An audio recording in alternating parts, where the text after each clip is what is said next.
Hey guys, welcome back to the channel. This is a story about what if Deku became the super soldier part 1. If you guys enjoy this what if and want to see part 2, comment down below and let me know before I start. Please do support for more awesome content and leave a like, and don't forget to subscribe to my channel and also share this video with your friends and check out the description in my playlist. The author of the story, TriggeredIida from Wattpad.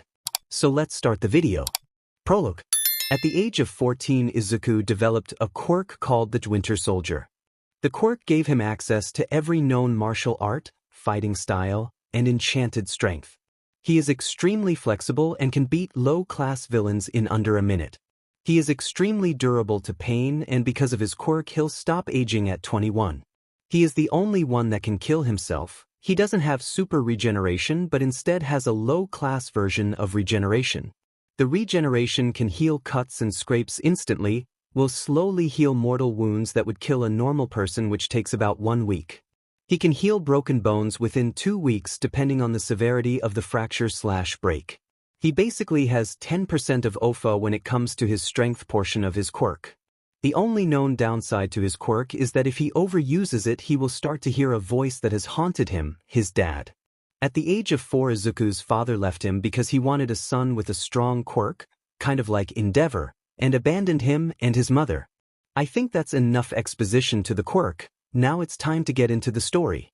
Izuku's POV flashback. As the doctor told me the words that cracked my life, "You'll never be a hero without a quirk," I found that I was unable to feel anything, no emotions, no pain, no nothing. I was at home when my father left me and mother, and I remember it clearly. "Hisashi, please don't go," my mom pleaded with him as she gripped his coat. "Get off me, you demon woman," he slapped her to the ground. I then stepped in between him and mom trying to protect her. He picked me up by my shirt collar. "This is all your fault, you quirkless piece of go f die in the hole you crawled out of," he said as he threw me to the ground face first. I broke my nose that day. I remember that mom was depressed over him leaving, and I was just depressed in general between everyone treating me like trash for being quirkless, my mom pitying me for not having a quirk, and with dad being gone. *sigh, I was one messed up kid. Sometimes I thought about the words my father said to me, "Go f die in the hole you came out of," and thought, hey, I mean nobody would care if I was gone, right? But I never fell to the darkness. I always stood tall and strong just like a hero. Flashback end. The day was finished and I took the long way home. I was passing under a bridge when a sewer lid popped open and a pile of sentient sludge coming out. "Oh, a medium-sized meat shield, perfect," it said as it suffocated me. I tried to struggle but I couldn't escape. I felt the last of my life force fading, but I couldn't give up. I needed to live for my mother. A burning passion filled me. That's when All Might appeared. "Fear not, citizen, for I am here," he shouted as he punched the sludge into an immobile sludge. The same event as the anime happened and the sludge villain doesn't get released on Kaken. Time skip. As I was walking home I heard faint shuffling coming from an alleyway to my right. I then silently went into it to see what was going on. I saw a girl my age who had onyx-colored hair. She was being cornered by 3 men who backed her up into a corner with their quirks. I knew what I had to do. I had to be a hero. "I think you should stop before you regret your actions," I said, trying to sound intimidating. "What the hell am I going to do? I'm quirkless." "Oh yeah, kid, and what are you gonna do?" said one man as he approached me. He was a half-foot away from me and he punched me in the solar plexus. I was knocked into a wall, leaving a dent. I was in the verge of passing out when I felt that burning determination again. "Rise? God damn it, rise and protect her. You're the only one who can be a goddamn hero for her," I screamed at myself as I got up again. "Can't learn when to quit? Huh, you pathetic little 𝗧𝗪𝗧𝗪." I was then sent into a semi-subconscious state as he tried to punch me in the stomach again. I grabbed his hand and stopped him from punching me. "What was that? You'd have to speak up," I said as I crushed his hand in my grip. He screamed in agony as he dropped to the ground and clutched his hand. I then brought my foot down upon him, instantly knocking him out. "Anyone else?" I said in a 𝗬𝗪𝗪𝗀𝗪 way. The other 2 then rushed at me after tying the girl to the wall with their quirks. One of them shot spider webs at me trying to capture me, but I dodged them. As the second one got closer he tried to throw a punch at me. He instead hit the air and was sent into a wall, knocking him out cold.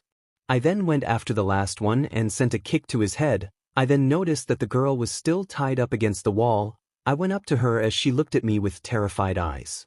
On closer inspection she had spiky onyx-colored hair as well as eyes, she was busty, and she was appealing. I then grabbed her restraints as she looked horrified at what just happened. I tore the restraints off in an instant. "Are you alright, miss?" I asked as I offered her my hand. "Thanks to you, I am," she said as she took the offer. "So may I ask who you are, and why you're in this alley?" I asked the lady. "Well, to answer your first question, I'm 𝗧𝗵𝗲, my name is 𝗧𝗵𝗲, and to answer your second question, I didn't choose to come down here," she said with partial fright in her throat. "Well, it's okay now. Why? Because I am here," I said, giving off a near-perfect impression of All Might. "I just had to work on the face a bit more." She laughed. "Thank you for saving me. I hope we can meet again, my guardian angel," she said as she left the alleyway and on towards her home. I trailed behind her from a distance to make sure she got home safe. Then I saw where she lived.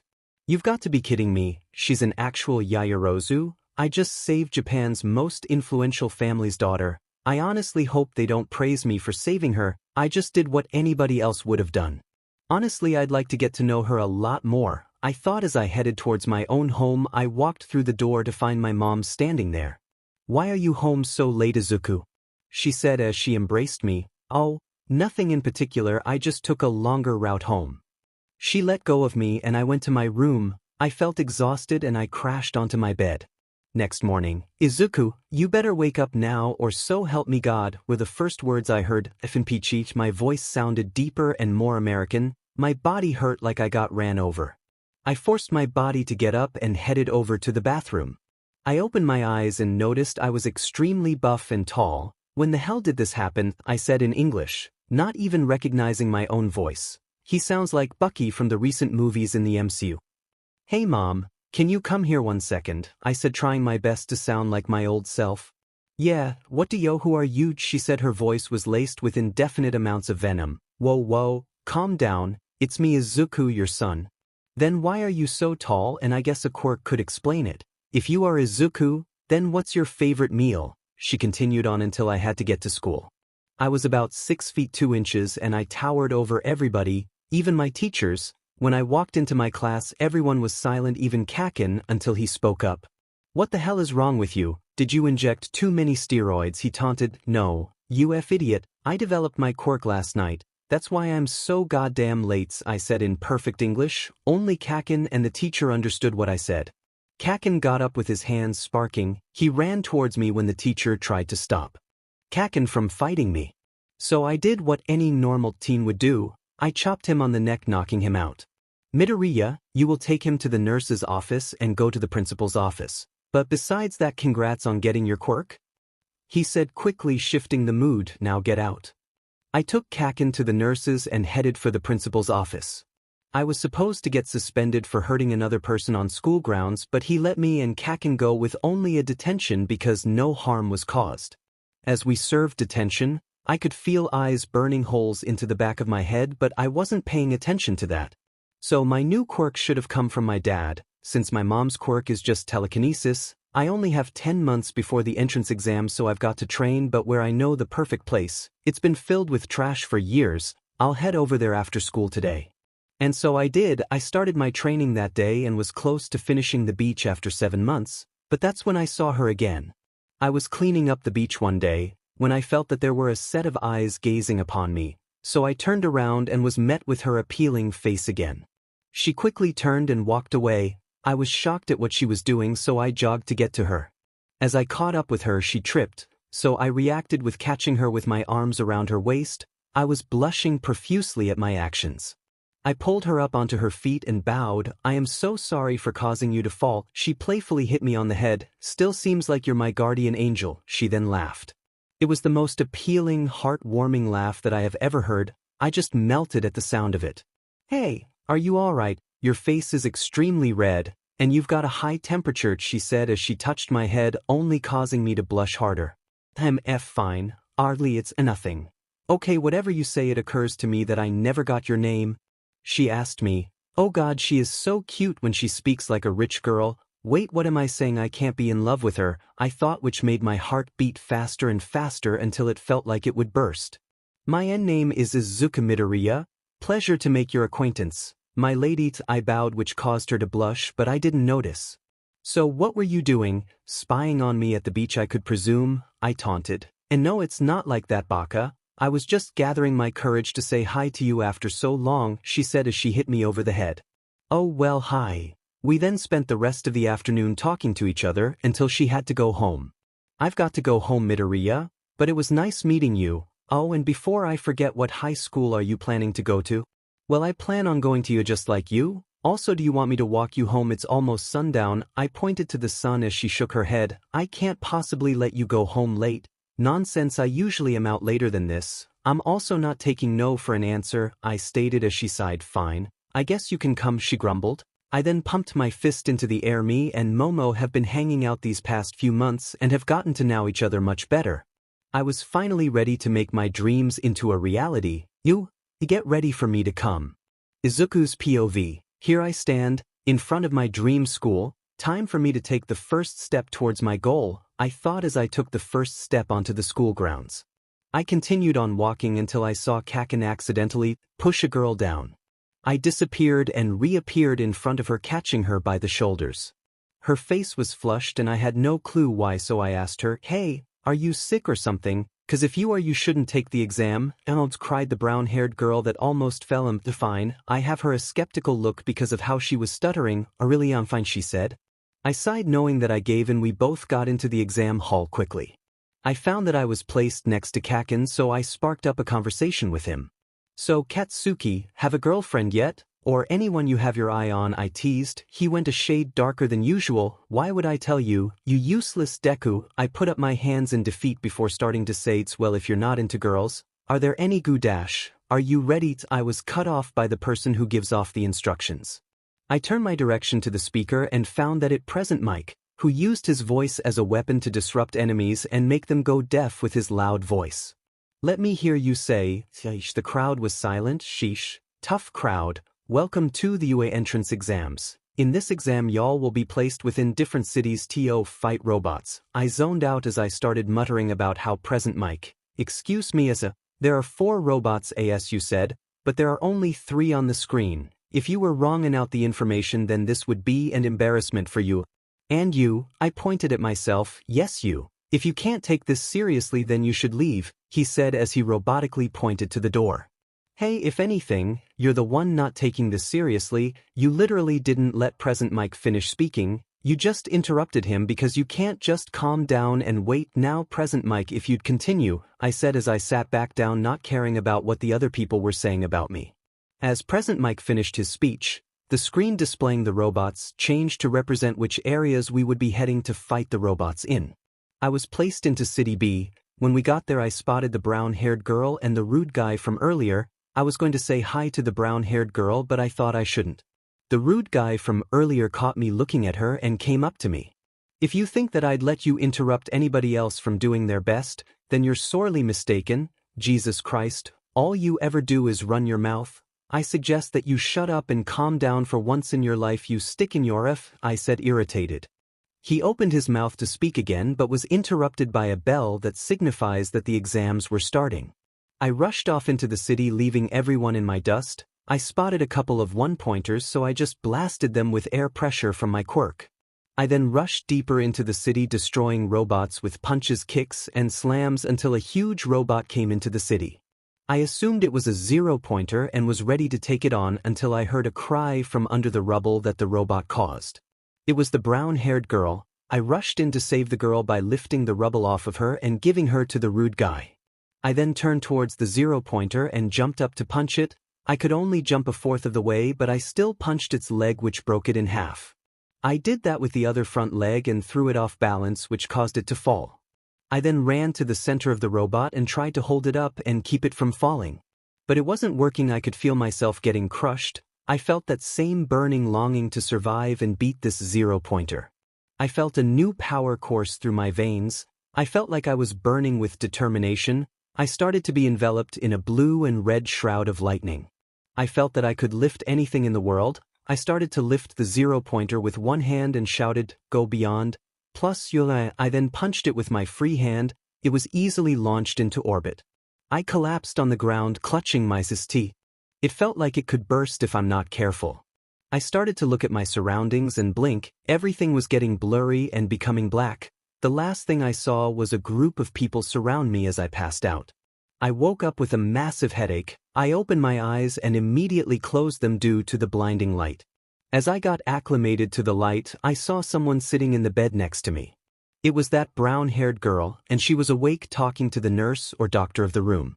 She turned around and introduced herself as 𝗧𝗵𝗃𝗃. "Hey, thanks for saving me back there. Can you be me boyfriend?" She said that last part quickly. "Come again," I said as I lifted my hand to my ear. I said, "Can you be my boyfriend?" I was flat out shocked. Why did a girl who has never met me want to be in a relationship with me? "I'm sorry, but I'll have to say no." I got up leaving the nurse's office, but not before getting my results. As I headed home, I had a bad feeling about the girl I just met.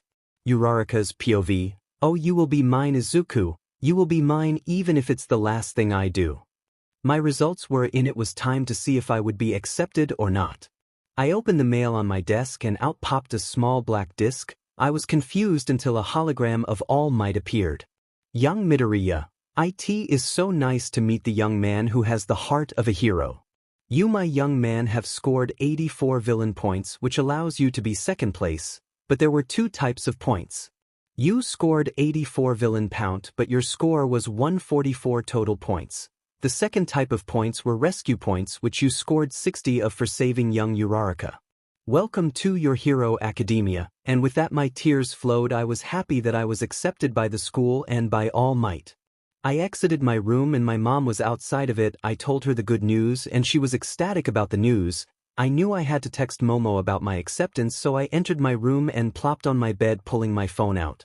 "Guardian Angel, yo Yayarozu, I got accepted into your Momo. Oh, I'm so glad that you've been accepted. What class are you gonna be in?" Guardian Angel, "Class 1A if I'm correct, Momo. Really, I'm also in Class A." Guardian Angel, "No way, we get to see more of each other." Smiley face. Momo started blushing, but Izuku has no clue. Momo, "Yeah, that's great. Well, school starts tomorrow, so I'll be getting ready. Good night, my guardian angel." Guardian Angel, "Good night, Momo." God, why has she been using that nickname she said when she first met me? It's so goddamn cute and I love it. Wait, I love it. Do I love her? Do I want to be with her? I thought of Momo and my heart raced at 1,000,000 miles per hour. My ET felt like it would explode. What is wrong with my CHST? Is it because of my quirk or what? After 5 minutes or so I calmed down and went to bed. I put on my UA uniform after showering and all the other tasks and headed off to UA an hour or so before class started. After 50 minutes of taking a train to UA and walking, I finally got to class. I was outside the class and I could already hear Kaken and that blue-haired boy arguing. "Take your feet off of the desk, you are disrespecting your upperclassmen and those that have built the desk," scolded the blue-haired man. "Were you born with that stick in your butt, or did your old school stick it in there? How disrespectful. Anyway, can we start over? My name is Ida Tenya. I come from 𝗵𝗃𝗃𝗃 Private Academy." "Oh, so you think you're better than me? I can't wait to beat your butt." Asterisk gasp asterisk, "Are you sure you want to be a hero? Don't worry, it's always been his dream." I interjected from the door. Ida turned towards me and was going to introduce himself, but I stopped him. "I already know who you are. I overheard your conversation with Kaken." "Oh, hello Momo." I turned my attention towards Momo. "Oh, hi Izuku," she replied back to me. I felt something touching my back from behind and jumped. I almost hit the ceiling. I hit the ground with a thud. As I got up, I noticed that the girl I saved was the culprit. "Why would you do that?" I rasped out, since I lost my breath from the fall. "Because I thought it would be cute," she said as she and I both blushed. Just then the room to the door opened, revealing a yellow cocoon of some sort. "Sit down and be quiet," the cocoon said. We all sat down as the cocoon slugged towards the teacher's desk. "It took you 8 seconds to quiet down. We'll need to improve it. Anyways, put these on and meet me in the training field." The cocoon sprouted into a black-haired human that pulled out a box of gym uniforms. We all took our size and got changed. We all met at the training field. I noticed which pro hero the black-haired man was. He was the pro hero Eraserhead. I could tell because of his stature and hair. "Today we will be doing a quirk apprehension test. But sensei, what about an orientation? That can wait for now. We test your skills. Bakugo, throw this ball. You can use your quirk."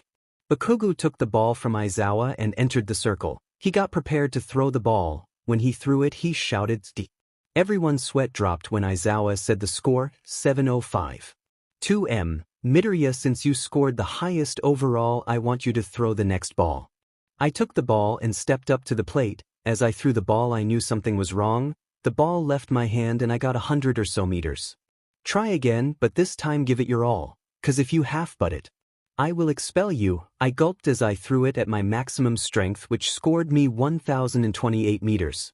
That's it, 𝗵𝗃𝗲, you're expelled. Everyone on the class was shocked. But why? I did as you asked.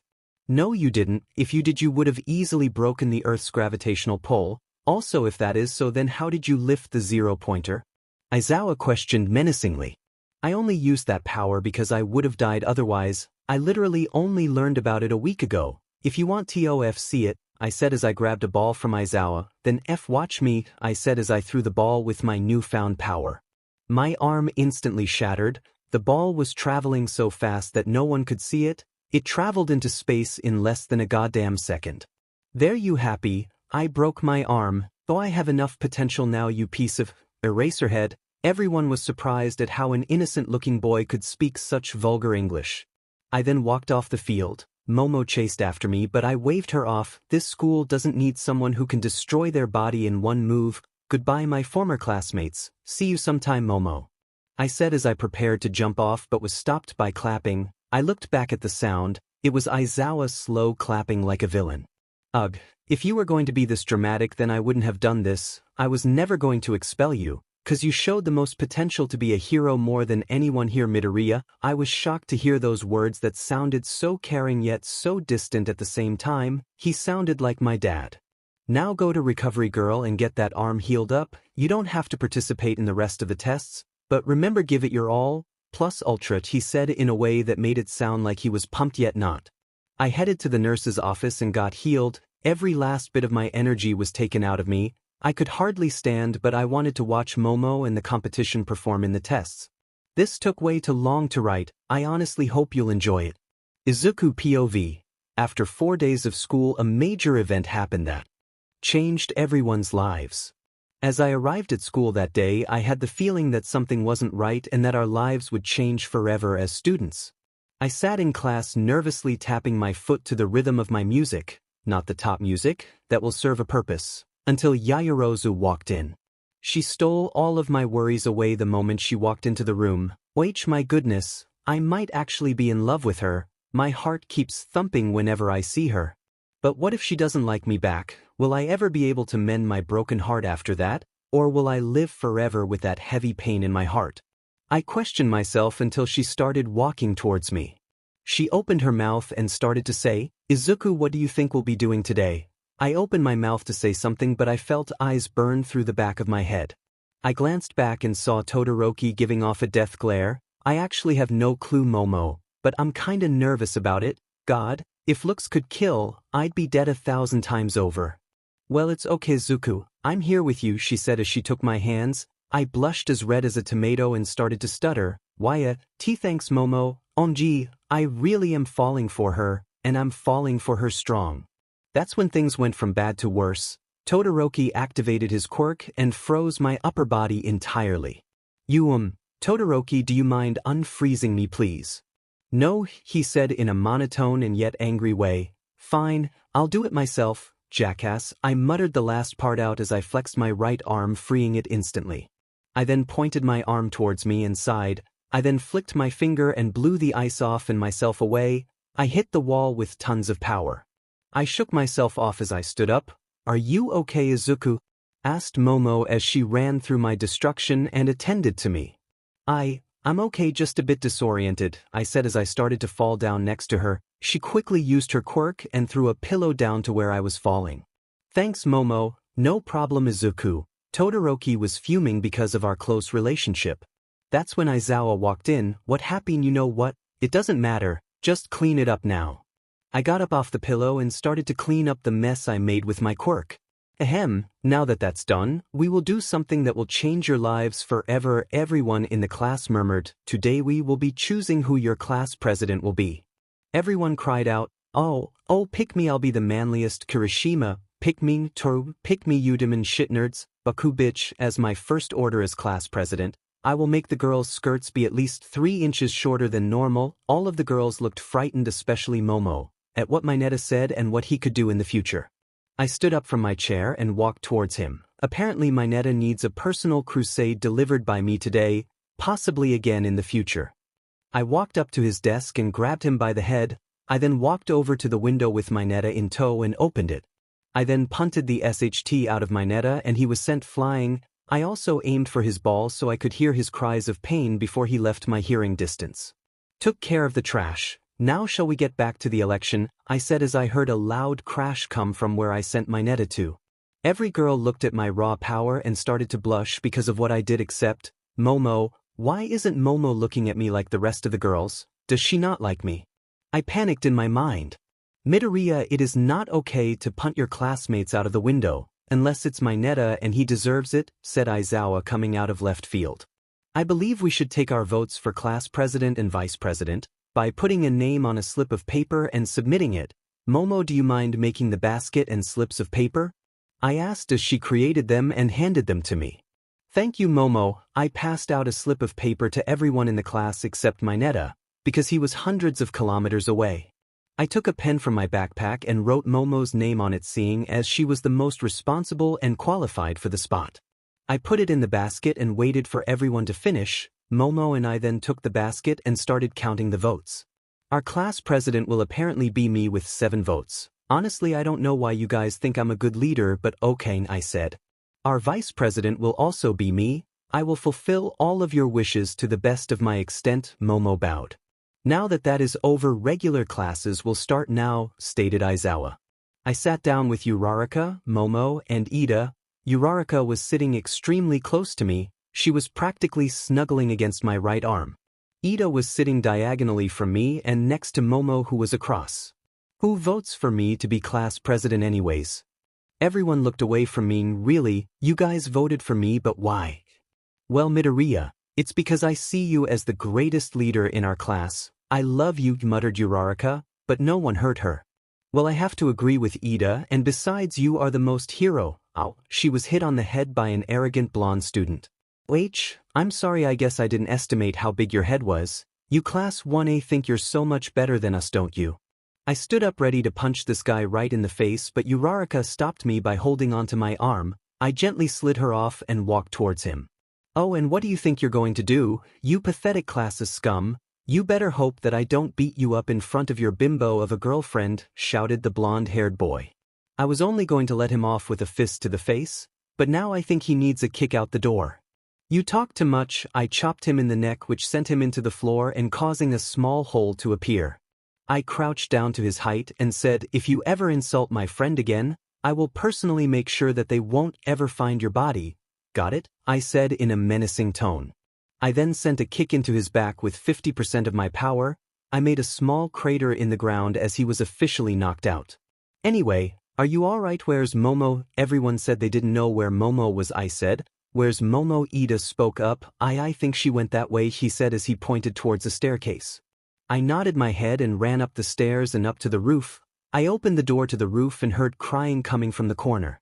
I walked out onto the roof and walked around the corner quietly. I snuck up behind Momo and embraced her in a hug. It's alright, Momo, I'm here for you. She cried even harder into my arms. I don't know what to say to her. I want to make her feel better, but what should I say? Thank you for being here with Izuku. I hugged her even tighter. I promise that I will always be there for you, Momo. No matter what happens, you can always count on me.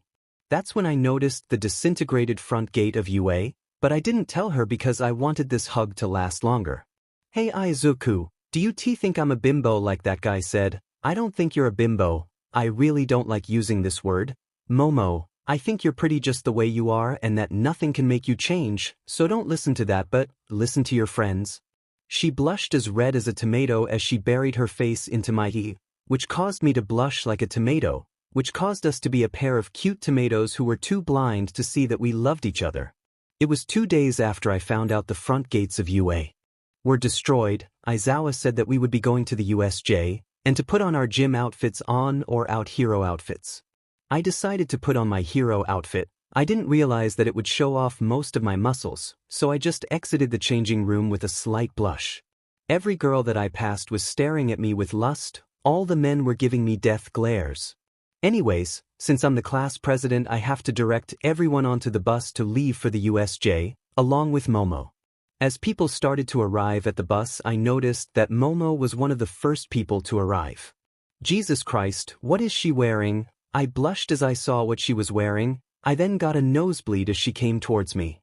So Izuku, are you ready to do our jobs today? Why yes sure Momo ahem, but if may I ask, why are you dressed like that? I asked as I stopped stuttering.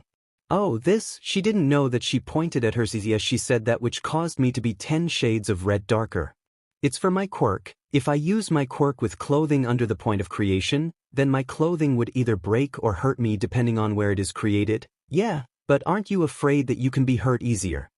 Nope, that's why I have my guardian angel with me. I blushed as she acknowledged me as her own. Anyway, everyone take a seat in the bus, starting with the back seats and ending with the ones up front.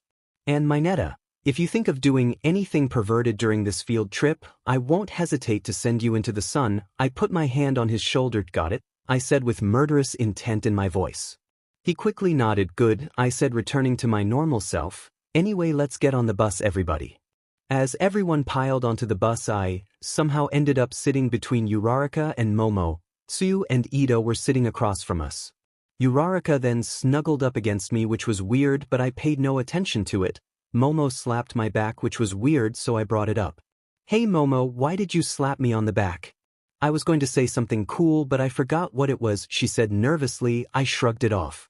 Tsuyu spoke up. I'm known for saying what's on my mind, but it seems you and Uraraka are close. Midoriya. I shook my head and opened my mouth just to be interrupted by Uraraka. Yeah, we sure are. Isn't that right, Izuku?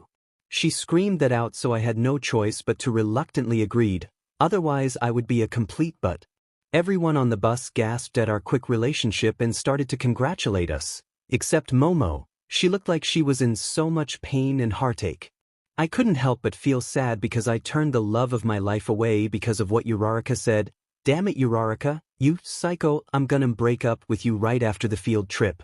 We arrived at our destination soon after that. We were instructed to go inside USJ and meet the teacher that was going to help us. So being the gentleman I am, I walked over to the doors of the USJ and held it open for everyone. I walked in after everyone else and noticed that we were being taught by the pro hero number 13. I wasn't really paying attention to their speech and was just looking around the USJ until something strange caught my eye. It was a tiny speck of purple in the center of the USJ. I kept my eyes on it as it grew to the size of a softball. Aizawa-sensei, 13-sensei, get the other students out of here. We'll be attacked by villains soon. Both the pro heroes were looking at me with worried glances on their faces until I pointed to the purple mass, which was as big as a human now. 13, do what he said. Midoriya, you come with me, but don't ask questions. Fine then. Ida, I want you to use your quirk and go to UA to alert the teachers that we're under attack just in case we can't get through to them. Ida did as I asked.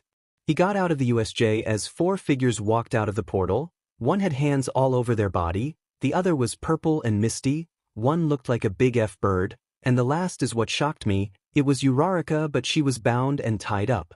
I looked at the Uraraka with us as she slowly melted away, revealing that she was a blonde-haired girl with 2 messy buns in either side of her head. Hi Izuku, I'm Toga, but you can call me your baby. She then ran off into the center of the USJ. Kirishima tried to grab her, but she phased into a portal in the ground and appeared next to the villains. We are the League of Villains. We want to kill All Might, but as I can tell he's not here, which is a bummer. I guess we could just kill his students until he appears, said the man with hands with a murderous glare and intent. He was heading towards the real Uraraka with his hand outstretched.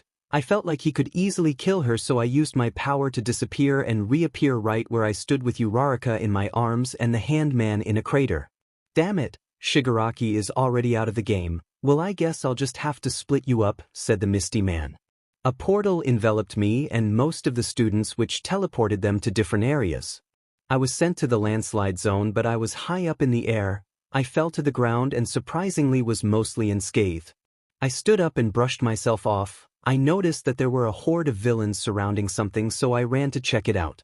It was Momo, and she was fighting them off at dozens every moment. I jumped into the pit of villains and landed on one, knocking them out.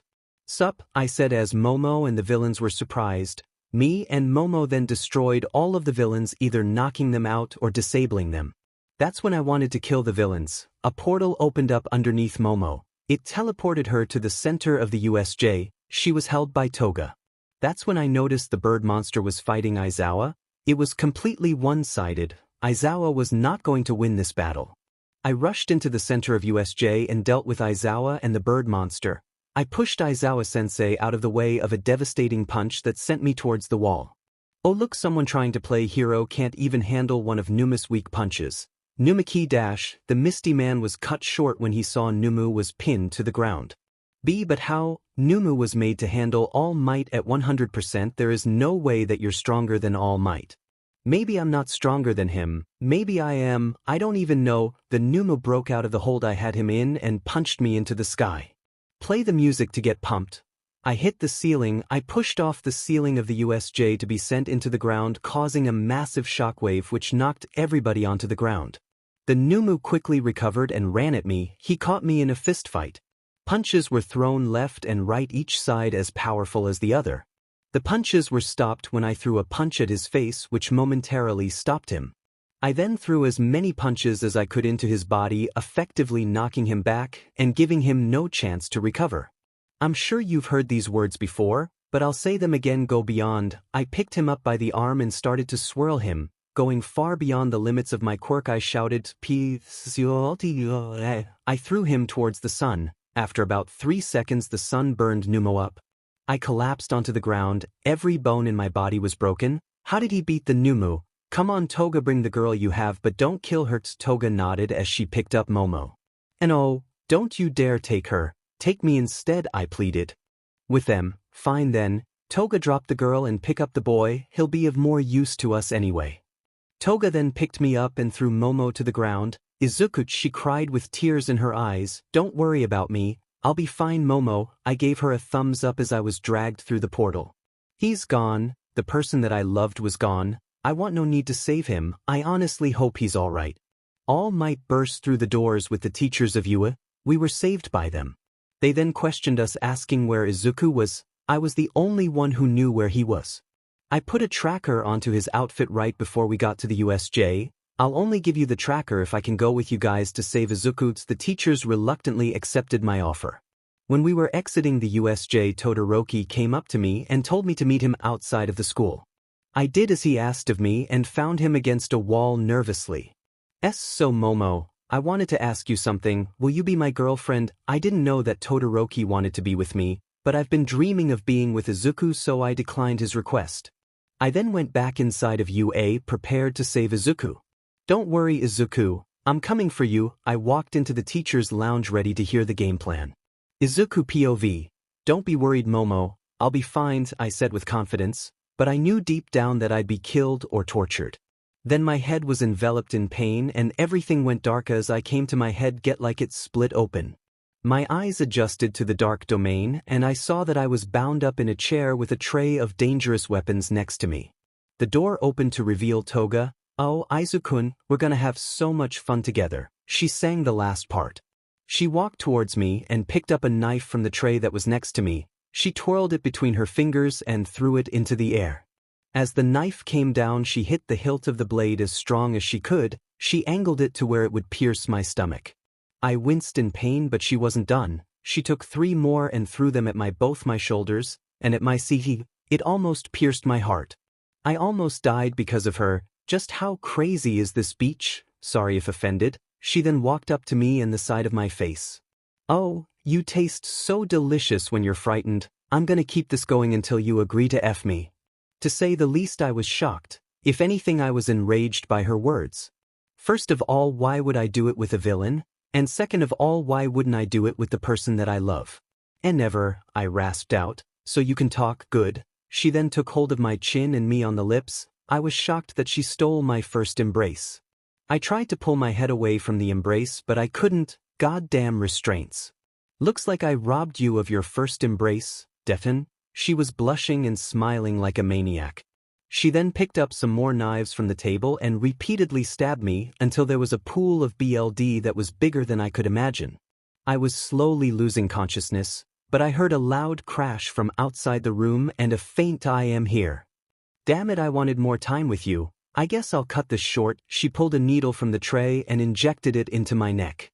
I was writhing in pain. "What did he put into me?" I managed to rasp out. She didn't answer me. The door crashed open and I saw an angel. "Izuku, are you okay?" shouted the angel. The angel then shined bright and smacked Toga against the wall with a metal bow staff. Toga was instantly knocked out. "It's gonna be alright, Izuku. It's gonna be alright." The angel started to cry as she released me from my restraints. "Why are you crying, my angel?" My vision started to fade, but I could hear her cry even harder. "Don't worry, Izuku, I'll get you to safety." My angel then slung me over her arm and brought me outside to an ambulance. I was losing consciousness. "No, don't you dare die on me. I need you, Izuku. I love you." I refused to pass out on my angel. I focused all of my attention and my power on staying awake, 'cause I knew that if I passed out I would die. My angel brought me to the ambulance and I was loaded into it. She came along with me and held my hand the entire time we traveled to the hospital. I was slowly fading, but I had on to the last few embers of my life as strong as I could, but they were blown away by the cold winds of death. I held onto the last ember that I had with all my willpower. The darkness that consumed me became filled with the roar of life as my surroundings became filled with fire. I was amazed at the beauty of the fire. It was white and green fire dancing ever so beautifully. Then there was onyx black and red flames that appeared and intertwined with the green fire. The combined fire danced ever so beautifully. It was like the fires were meant for each other. That's when I lost consciousness and slipped into a slumber. 2 hours prior Momo's POV, I was in the teacher's lounge with all of the teachers and an old man. "So, Yaoyorozu, can you or can you not make the tracker?" asked Aizawa-sensei as he instantly got to the point. I nodded as I created the tracker and tuning it to the frequency of the tracker I put on him. It took a minute to pinpoint his exact location, which was 4.5 hours away. "It's on the other side of Japan." I showed all the teachers the location of Izuku. "Young Midoriya, my boy, we're coming for you. Young Yaoyorozu, get on my back. We're going to get to Izuku faster if I run there." I was shocked that he chose me to come with him, but I disregarded it as I climbed onto his back. He punched a hole into the wall and jumped off with me. "Please be safe, Izuku." I could tell that All Might was getting exhausted because of all the running and jumping to the location of Izuku. After All Might stopped running, he emitted smoke and, poof, he was gone and replaced with a small emaciated man.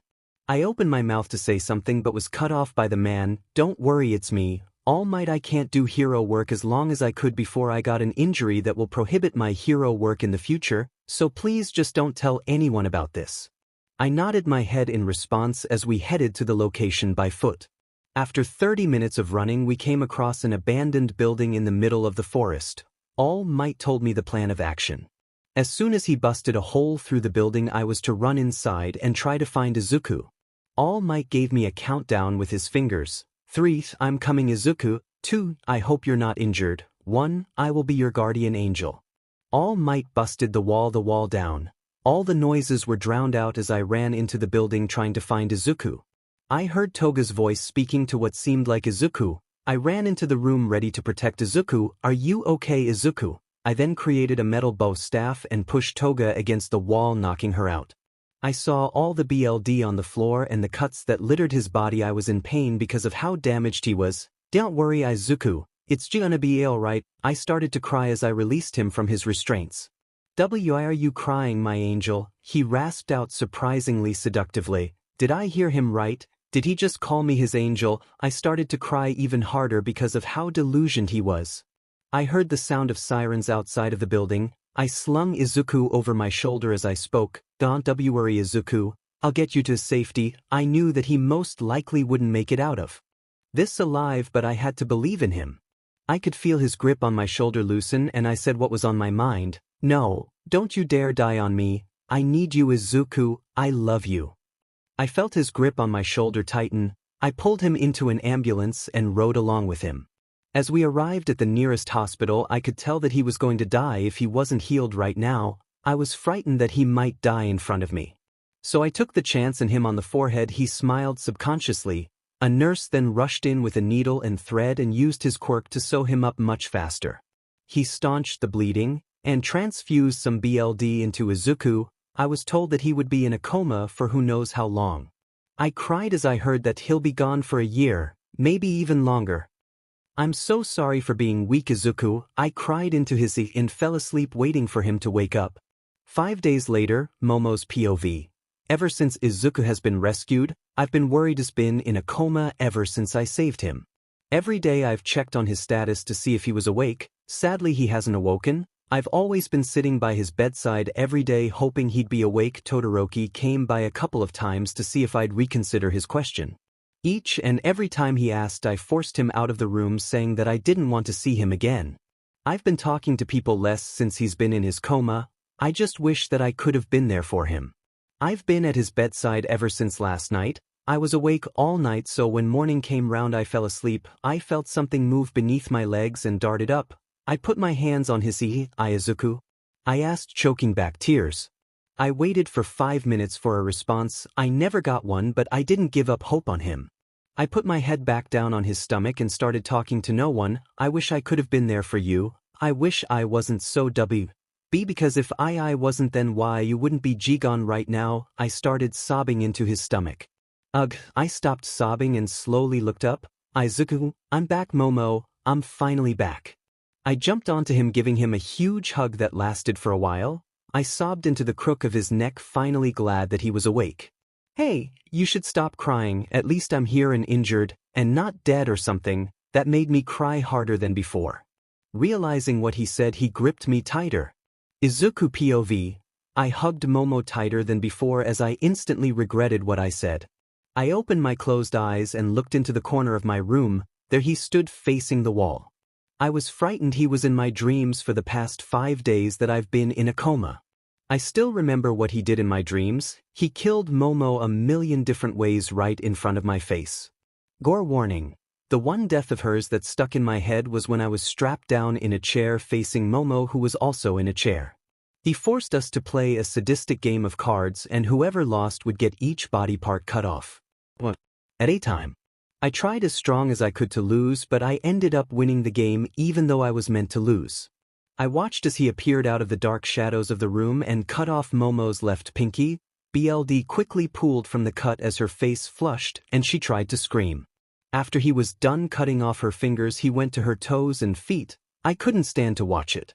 Tut, tut, tut. You know you can't do that, Izuku. Here, let me help, I screamed as my eyelids were cut off so that I had to watch Momo slowly die. I wanted to kill the 𝗧𝗵𝗵𝗺, but it was all futile seeing as I couldn't move.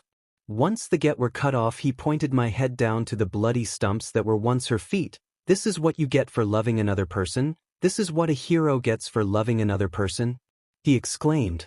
I looked back up to Momo, who was sobbing. I wanted to help her and comfort her knowing that she will die, but I was unable to. Next were her arms. They were cut through with a saw. It was slow and agonizing to watch her die right in front of my eyes. The man kept going until the only part that was attached to her torso was her head. He then used his quirk and kicked her head clean off its body in my direction. Her head hit my body and hit the floor facing me. Her appealing onyx eyes were now pure white. Her mouth was left open in shock. I wanted to throw up as I saw my lover at my feet, limbless and decapitated, but I couldn't. I was then released from my restraints and was sent to live a free life. That's when I fell into a deep depression and tried killing myself, yet nothing worked. I had to live my life knowing that I wouldn't be able to love anyone else again. I snapped back into reality as Momo flicked me in the forehead. Are you all right, Izuku? She tilted her head to the right. I'm asking because you seem to be breathing oddly and completely in a daze. Why, I'm fine. She gave me a look that said, are you sure? I nodded. Hey Momo, why exactly am I here? She then filled me in on everything except the part where she saved me herself. Weird, I thought I was saved by an angel when I escaped. I remembered a glowing figure saving me when she brought up who saved me. She blushed to the point of no return. She started fuming out of her ears when she heard how I said what exactly saved me. She fainted soon after because of how much she was steaming out of her ears. I let her rest on my legs as I looked to the figure in the corner again. My breath hitched and my body turned as I looked at the man in my dreams. In all of the dreams he was in, I never got the chance to see his true face. "Show yourself right now, or I swear to God I will blow you away," I said with a false confidence. "Haha, I knew you would try and say that, you quirkless piece of..." I looked at the man in the corner, frightened. I only knew of one man who had said that to me with that amount of insincerity in his voice, and it wasn't 𝗂𝗂𝗃. The figure turned around and said, "It's been so many years, my dear little useless son. It was my dad." I looked at the man in the corner, frightened. I only knew of one man who had said that to me with that amount of insincerity in his voice, and it wasn't 𝗂𝗂𝗃. The figure turned around and said, "It's been so many years, my dear little useless son. It was my dad." Present time, "Are you here?" I was shaking, not with fear, but with anger for what he did to 𝗵𝗃 he did to my mom. He walked towards me until he was a foot away. I wanted to get up and punch him till he died so bad. He will die for his sins. 𝗧𝗵𝗲, my poor little Izuku, I'm not here. His skin started to melt and peel away, his body started to grow and turn black. He was a demon, my demon. He sprouted horns from the top of his head and started to be engulfed in flames.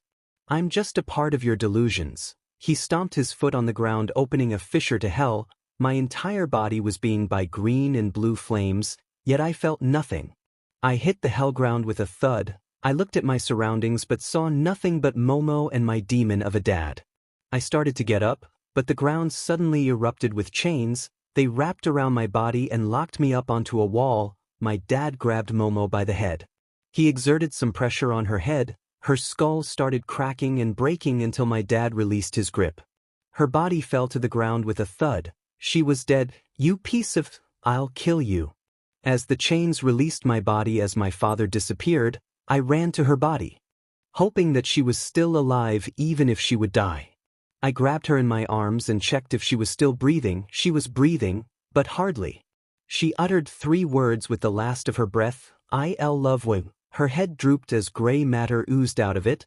I cried and screamed in agony. I screamed craving revenge. I screamed with bloodlust. I want no need to make him pay. Momo POV. I was sleeping peacefully on Izuku's legs when I heard him screaming. The sudden shock made me jump out of his bed and onto the floor. I regained my footing and looked at him. He was clutching his tea and crying like he lost something close to him. His eyes were still closed and he was still screaming. I was heartbroken. The man that I loved was screaming and crying for a reason I had no idea about. I shuffled towards him. I fell onto him in a hug. "Everything's alright. I'm here, Izuku. I'm here for you," I whispered into his ear while stroking his hair, calming him down. He opened his eyes and stopped screaming. "Momo," he whispered, "I am here for you, Izuku." I started to cry knowing that he was screaming and crying for me. Izuku wrapped his arms around me and started to squeeze. Please don't ever leave me. I need you, Momo." He started sobbing. It took us a couple of minutes to calm down enough to start speaking to each other. "What happened that made you scream like that?" I asked. "Silence." Izuku, still silence. I shook his arm gently. "Izuku, even more silence." I picked up his head and looked into his pain-torn eyes. He was crying silently. He really didn't want to make me concerned over his well-being. I broke my gaze and looked towards the ground. It's okay if you do dash, and no, I have to tell you. I lost wife." My heart sank and tears welled up in my eyes. I was shocked to hear that come out of his mouth. Why would he say that, and why did he think that I died? Who did this to him? I looked into his eyes to see pain and tears. I put my hand behind his neck and brought him closer to my face until I could only see his eyes. He gazed at me lovingly and closed his eyes. After a bit, I followed pursuit and put my forehead against his. His jaw moved, but I couldn't hear what he said since he mumbled. "Excuse me, what did you just say?" "I couldn't hear you since you mumbled," I said while still pressing my forehead against his. He pulled out of the hug. He was brushing his hair sheepishly and blushing. I said, "I love you," he said without stuttering. I looked at him with a gaze that said, "I do too." I then closed the gap between us and him on the lips. He me back even harder than I did. It was passionate to say the least. We broke for a breath after at least 50 seconds of "So what does this make us?" I asked. "Well, it makes us a couple." I smiled at him and held his hand. "If you ever need me or someone to talk to, I'll be here. I'll always be here for you," I said, putting my head up against his ear. He stroked my hair gently. This continued on for 40 minutes until a nurse came in to examine Izuku. She told him to lift his shirt so she could make sure he breathed correctly. He lifted his shirt and I caught a glimpse of his six-pack. My nose started bleeding and I started to steam from my ears. I had to calm down fast or I would faint. I plugged my nose and looked away, trying not to think about his six-pack. Must not think about his six-pack, and like that my nose became a faucet of BLD. I fainted. Izuku POV. After fixing my girlfriend's nosebleed, I looked into the same corner my dad was in earlier to see him again. I didn't address him because I thought that would make me have another delusion. After the examination, I was cleared to go home, so I picked up Momo and carried her like a bride to her house. After 10 minutes of jumping and running, I made it to her house. I got up to the door and was met with who I assumed to be her father. "Hello, Mr. Yaoyorozu. I'm here to drop off your daughter," I said to him. He was baffled and had no idea what was going on until I placed Momo in his arms and ran off back to my house. I was at my house within 5 minutes. I knocked on the door. My mom answered the door reluctantly. She peered her head through the door and saw me. "Izuku, I'm so glad you're safe." She hugged me. "We have a guest over, so come say hi to him." Tim. My mom led me to the front room. There sat a sickly, tall, blonde man. He looked ready to spit up what he was drinking in surprise. He got up and bowed. "Hello. My name is 𝗳𝗲𝗄𝗧𝗏 Tashinori. It is nice to meet you, Izuku." He looked fairly familiar, like he was no way. Is this man in my living room actually All Might? Izuku POV. Why is he here, mother? I asked, genuinely wondering why a person who seemed like All Might was in my living room. Izuku. If I have to answer your question, he's a friend that I made. I'll spare you the details of how we met, but don't be rude to a guest of this house. How did I get her that worked up? Did I make her mad by asking why he was in the room? I headed to my room waving it off. While doing nothing, I dozed off. I woke up in hell. I was chained up against the same wall as earlier and witnessed Momo die again. The same events happened, but I didn't scream. I prayed for her safety in the afterlife and went off on a journey to find my father and kill him. After several hours of wandering aimlessly, I was attacked by demons that worked for my father.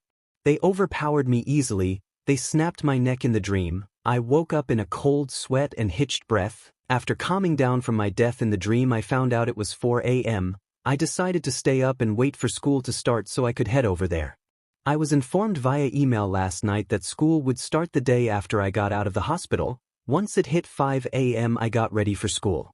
I showered, got dressed, made breakfast, brushed my teeth, and went on my phone till I had to leave for school. I jumped to school and made it 20 minutes before the bell, so I just waited for Momo to get there. After waiting for 5 minutes or so, Momo walked into the room. "Good morning, Momo." "Good morning to you too, Izuku. By the way, did you drop me off at home?" I nodded and she sighed. "What's wrong?"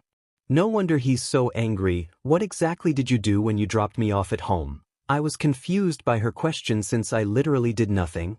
"I only dropped you off at your house." Third person POV, Yaoyorozu mansion. Mr. Yaoyorozu was in his mansion when the doorbell rang. He got up to answer his guest as his butler opened it up and let the number 2 hero into his house. Momo POV. I was questioning Izuku about what he did when he dropped me off at my house when I felt a pair of eyes burn into the back of my head. I glanced behind me and noticed Todoroki was staring at me like he wanted me or something. "Hey, Todoroki, it isn't polite to stare at people." Izuku set off that someone was making me uncomfortable. Todoroki glared at Izuku and then looked away. I opened my mouth to continue speaking to Izuku, but Aizawa-sensei walked in through the door. "Next week we will be holding our annual sports festival. Every basic heroics class after today will be used to train your quirks and try to make them stronger before another incident happens." He stared at Izuku during the last part. I couldn't blame him. I mean, Izuku got kidnapped and almost died, so he left the classroom when he heard our BH teacher's footsteps from down the hall. I am walking through the door like a normal person. Izuku POV. All Might walked through the door and towards the teacher's podium in a very unhuman-like way. Every step that he took, he bounced and extended his leg in front of him. Once he got to the podium, he spoke up. "So today we will be having hero training in Training Field Gamma. You will all put on your hero costumes and meet me there." He clicked a button on a remote and the wall opened up with briefcases of our hero costumes that some of us wore to the USJ and some of us who didn't wear them. I grabbed my briefcase and headed to the training room. I took off my shirt and heard a voice. You should just die, you useless piece of SHT. Who said that? 𝗧𝗵𝗃𝗏, since he isn't in here. Yo dude, where did you get that scar on your back? Pointed out Kirishima. What scar? What do you mean shit nerd? There's a huge but scar on your back, Kaken said as he walked into the changing room. I walked towards a mirror in the room and turned around only to see a scar that was the size of my shoulder blade and across my lower back. I see what you mean, I sweat dropped. In shit nerd, Kaken said. I then got changed into my American-styled hero outfit and headed to the training field where All Might was. I was the first to arrive. I took every detail of All Might in and noticed that him and Toshinori from last night both had blonde hair with the little bangs. So All Might, if I may ask, is your name by any chance Toshinori Yagi? All Might's sweat dropped but kept up the facade. What do you mean my boy? I haven't heard that name in my entire life. That's weird, both you and Yagi have the same hair, color, and the bang thing with your hair. He then coughed out BLD in shock and emitted smoke from his body. Once the smoke dispersed, Yagi stood there. I knew you were him. Now, if you're going to date my mom, do not break her heart, or else I'll break you. Yagi blushed like a tomato when he heard he could be the boyfriend to the most wonderful person in the world, but that happiness soon turned to fright at the sudden mood change from Izuku. Why yes, young Midoriya? Good, now I think you should return to being All Might before the class comes. I pointed my thumb to the tunnel I came out of. There were 3 students going through it. All Might panicked and quickly transformed back into his hero form. Also, can I ask what happened to your body after we do this exercise? All Might just nodded. As the students poured in from the tunnel, I found that Momo was still not here. She must be the last one to get ready. I then counted the number of students that were here and counted 2 missing, Momo and Todoroki. What the hell does he think he's doing with my girlfriend? I was starting to stomp towards the tunnel to search for Momo when I heard the slight clanking of shoes against the ground. Momo came out of the tunnel a minute later. Sorry I'm late everyone, I had a bit of difficulty putting my costume on. Even though I've already seen her in that costume once, I got a nosebleed. I pinched the bridge of my nose to stop it when I saw a flash of light come from Momo. She offered me a tissue. Thanks Momo, anything for my Zuzu. I blushed at the nickname she already came up with for me. Wow, the hero course is so cool, I heard a voice say. I looked towards the origin of the noise and saw Mineta looking at Uraraka and Momo lustfully, causing them to cover their bodies with their arms. I walked over to the pint-sized runt and put my hand over his head. I picked him up and put him over my head as I readied a kick that would punt him into a building. As I let go of him, I kicked and hit him right in the ball again. He was then launched into the 4th-story window of a surrounding building, causing the girls to uncover their bodies. All Might then cleared his throat and explained the exercise that we would do, but I looked at a figure that was standing around the corner of a building to my left. I didn't bring the topic up because it was most likely my dad, and if I did acknowledge it I would most likely have another delusion and a panic attack. I started paying attention when he announced who I would be with, which was Momo. I stopped paying attention to him and gazed lovingly at Momo. How did I score someone as appealing as her? She's a literal goddess, and I'm an unworthy peasant at her feet. I stopped thinking about her when All Might announced the team we would be going against on a projection board. I then searched for our team, which was Team A. After 30 seconds I found out who we were fighting. We were fighting the 2nd and 3rd best students in the classroom. Shudo Todoroki and Katsuki Bakugu. I gulped, knowing that this could be a tough battle for the strongest person in the class. Izuku POV. Our group was meant to go first. We were the heroes and Bakugu and Todoroki were the villains for this battle. So Izuku, do you have any plans for how to take them down? I pondered her question down as I started mumbling. Well, I don't know what Todoroki's quirk is, but from the damage he caused at the USJ I'd have to say it's some ice manipulation quirk. I don't really know the details of 𝗧𝗵𝗏. I continued on as Momo started to look worried. Izuku. I felt a tap on my shoulder. Yes? Are you alright? Damn, old habits really do die strong. Yeah, it's just a thing I thought I stopped doing. She nodded her head. So I don't really know what to do about Todoroki, but leave Kaken to me. He will only focus on 𝗵𝘃𝗏, I said, scratching the back of my head. Okay, how about we? She whispered the rest into my ear. What a great plan to take of Todoroki. Hero team, you may now advance. We then went into the building, enacting the plan instantly. I tried pushing the doors of the building open, but they were frozen shut by presumably ice. I used my quirk and punched the door open. The door flew across the hallway and hit the opposing wall, breaking the ice that was covering it. I walked into the building first with Momo at my stead. We continued up 3 floors without any interruptions from either of the 2 strongest. I heard a faint set of footsteps coming down the stairs that were next to us. I pushed Momo against the wall that was beside the stairs and waited for the runner come round the corner. A tuft of blonde hair appeared around the corner. I ready to punch, but Katsuki was faster than I was.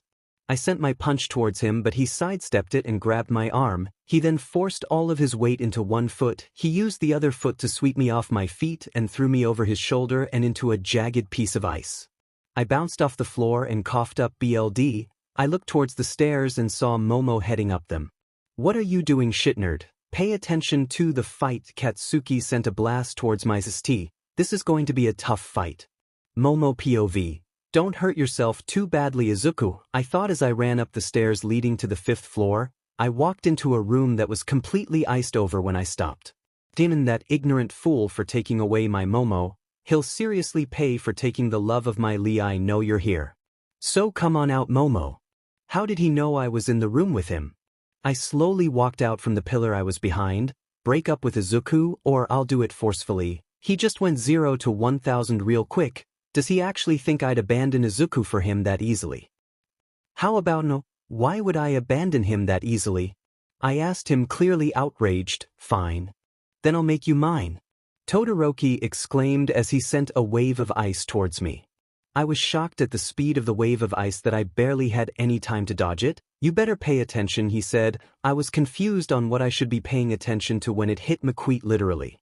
He was using his quirk to send a trail of ice that was unnoticeable until it was close to you. He then encased me in ice, leaving only my head and shoulders free. "Now it's time to take my prize," Todoroki said as he slowly walked towards me. He was inches from my face. His hot breath rasped my face as I tried to shuffle backwards for nothing to happen. "Don't struggle, my dear. You'll be mine soon." He closed his eyes and brought his face closer to mine. I was in despair. "No, I can't do this to Izuku." His lips were almost brushing mine when the ground started to shake and I heard a voice in my ears. "Izuku POV, don't worry, Kaken. I will give you a proper fight," I said as I rose from the ground, cracking my neck in the process. "Oh yeah, shitnerd, the F dodged this." Kaken then reached for the pin on his grenade-shaped gauntlet. I realized what it was used for and rushed towards him to break the gauntlet. "You're too late, Deku." He pulled the pin on his gauntlet. "I will never let you shoot that gauntlet." I pumped all of my power into my legs and became faster than before. In the blink of an eye, I was in front of Kaken. I then delivered a roundhouse kick to his gauntlet, causing it to shatter in 1000 pieces. "Hey, you," but he screamed while clutching his forearm because it too was shattered. I then sent a kick to his side, causing him to fly into the wall. He was absorbed into the wall and knocked out. That takes care of him. I turned my earpiece on. "Hey Momo AR dash. Don't struggle, my dear. You'll be mine soon." "That BS Todoroki. I swear to God I'll kill him." I was engulfed in anger and stomped my foot into the ground, forgetting that all of the power I had was in my legs. The whole building shook. "Tisk. You know better, Izuku. You know that I appear when you use your quirk, so why use it?" said the demonic figure in the outskirts of my vision. "Momo, are you all right?" I said, completely disregarding my inner demon. "And now I am. Thanks, Izuku. Before you ask, I'm on the 5th floor." I then jumped through the ceiling in the 3rd floor with enough power to get to the 5th floor in a jump. "Hey Momo," I said, bursting through the ground. Momo was shocked at how fast I was to get to her. "You half N half B. How dare you harass Momo?" I lunged at him, ready to kill him in a single punch. "Izuku, don't you dare hurt him beyond repair," Momo said sternly. I was on top of him. When he tried punching me, I grabbed his fist in midair and sent my other arm crashing into his face. "Izuku, what did I just say?" Don't worry. I only hit him with enough force to knock him out." "You know that I wouldn't kill anyone, baby," I said sweetly. "Well, not until he wakes up at least." Izuku POV. I personally took Todoroki to the nurse's office, so that when he woke up he would be put right back down. Once I got to the nurse's office with Todoroki, Recovery Girl healed him. "Don't be rough with him once he wakes up, or I will punish you." Reminder, do not get on Recovery Girl's bad side, or else. Well, there went my plans to beat him up after he was healed. guess I'll just go see how Momo is doing. I then went to the recording area. I opened the door and everyone gathered at the door. I was receiving looks of envy and lust and I wondered why. Momo came up to me and created a new outfit for me. What's this for? I asked. She then looked down at my chest and stomach region. I looked down with slight confusion on my face. My upper body was exposed in either small cuts and or large holes because of 𝗧𝗵𝗃 and 𝗳𝗏𝗃. I blushed strong and took the upper part of my uniform covering my body. The looks of lust went away but the faces of the envious men still stayed until someone spoke up. 𝗵𝗃, what you did back there was so manly, exclaimed Kirishima. Then the entire class started speaking or screaming. Yeah, I bet you could take on All Might, 𝗧𝗏. You saved Momo, Ju, and you single-handedly took down the top 2 strongest classmates in our class, Ida. Too bad you aren't dating anyone, 'cause I would totally date you, said Mina sadly. I looked down at my feet and blushed. They have no clue that I've been dating Momo. Maybe I could tell them. I looked up from my feet and to Momo. I asked her if I could tell with my eyes and she nodded. I'm already taken, I said with a slight stutter. Really? Who? Said Mineta obnoxiously. I went towards him again and bent down to his height. Don't ever doubt what I say again or you. He nodded his head rapidly and I smiled at him. If you must know, I'm dating Momo. Everyone became ecstatic again, especially the girls. Since when did this happen? Shouted Mina. Since he woke up from his mini coma, Momo said calmly. Ahem, if you don't mind, who do you think was the MVP in the match between young 𝗵𝗃𝗃's team and young 𝗵𝗃𝗃's team?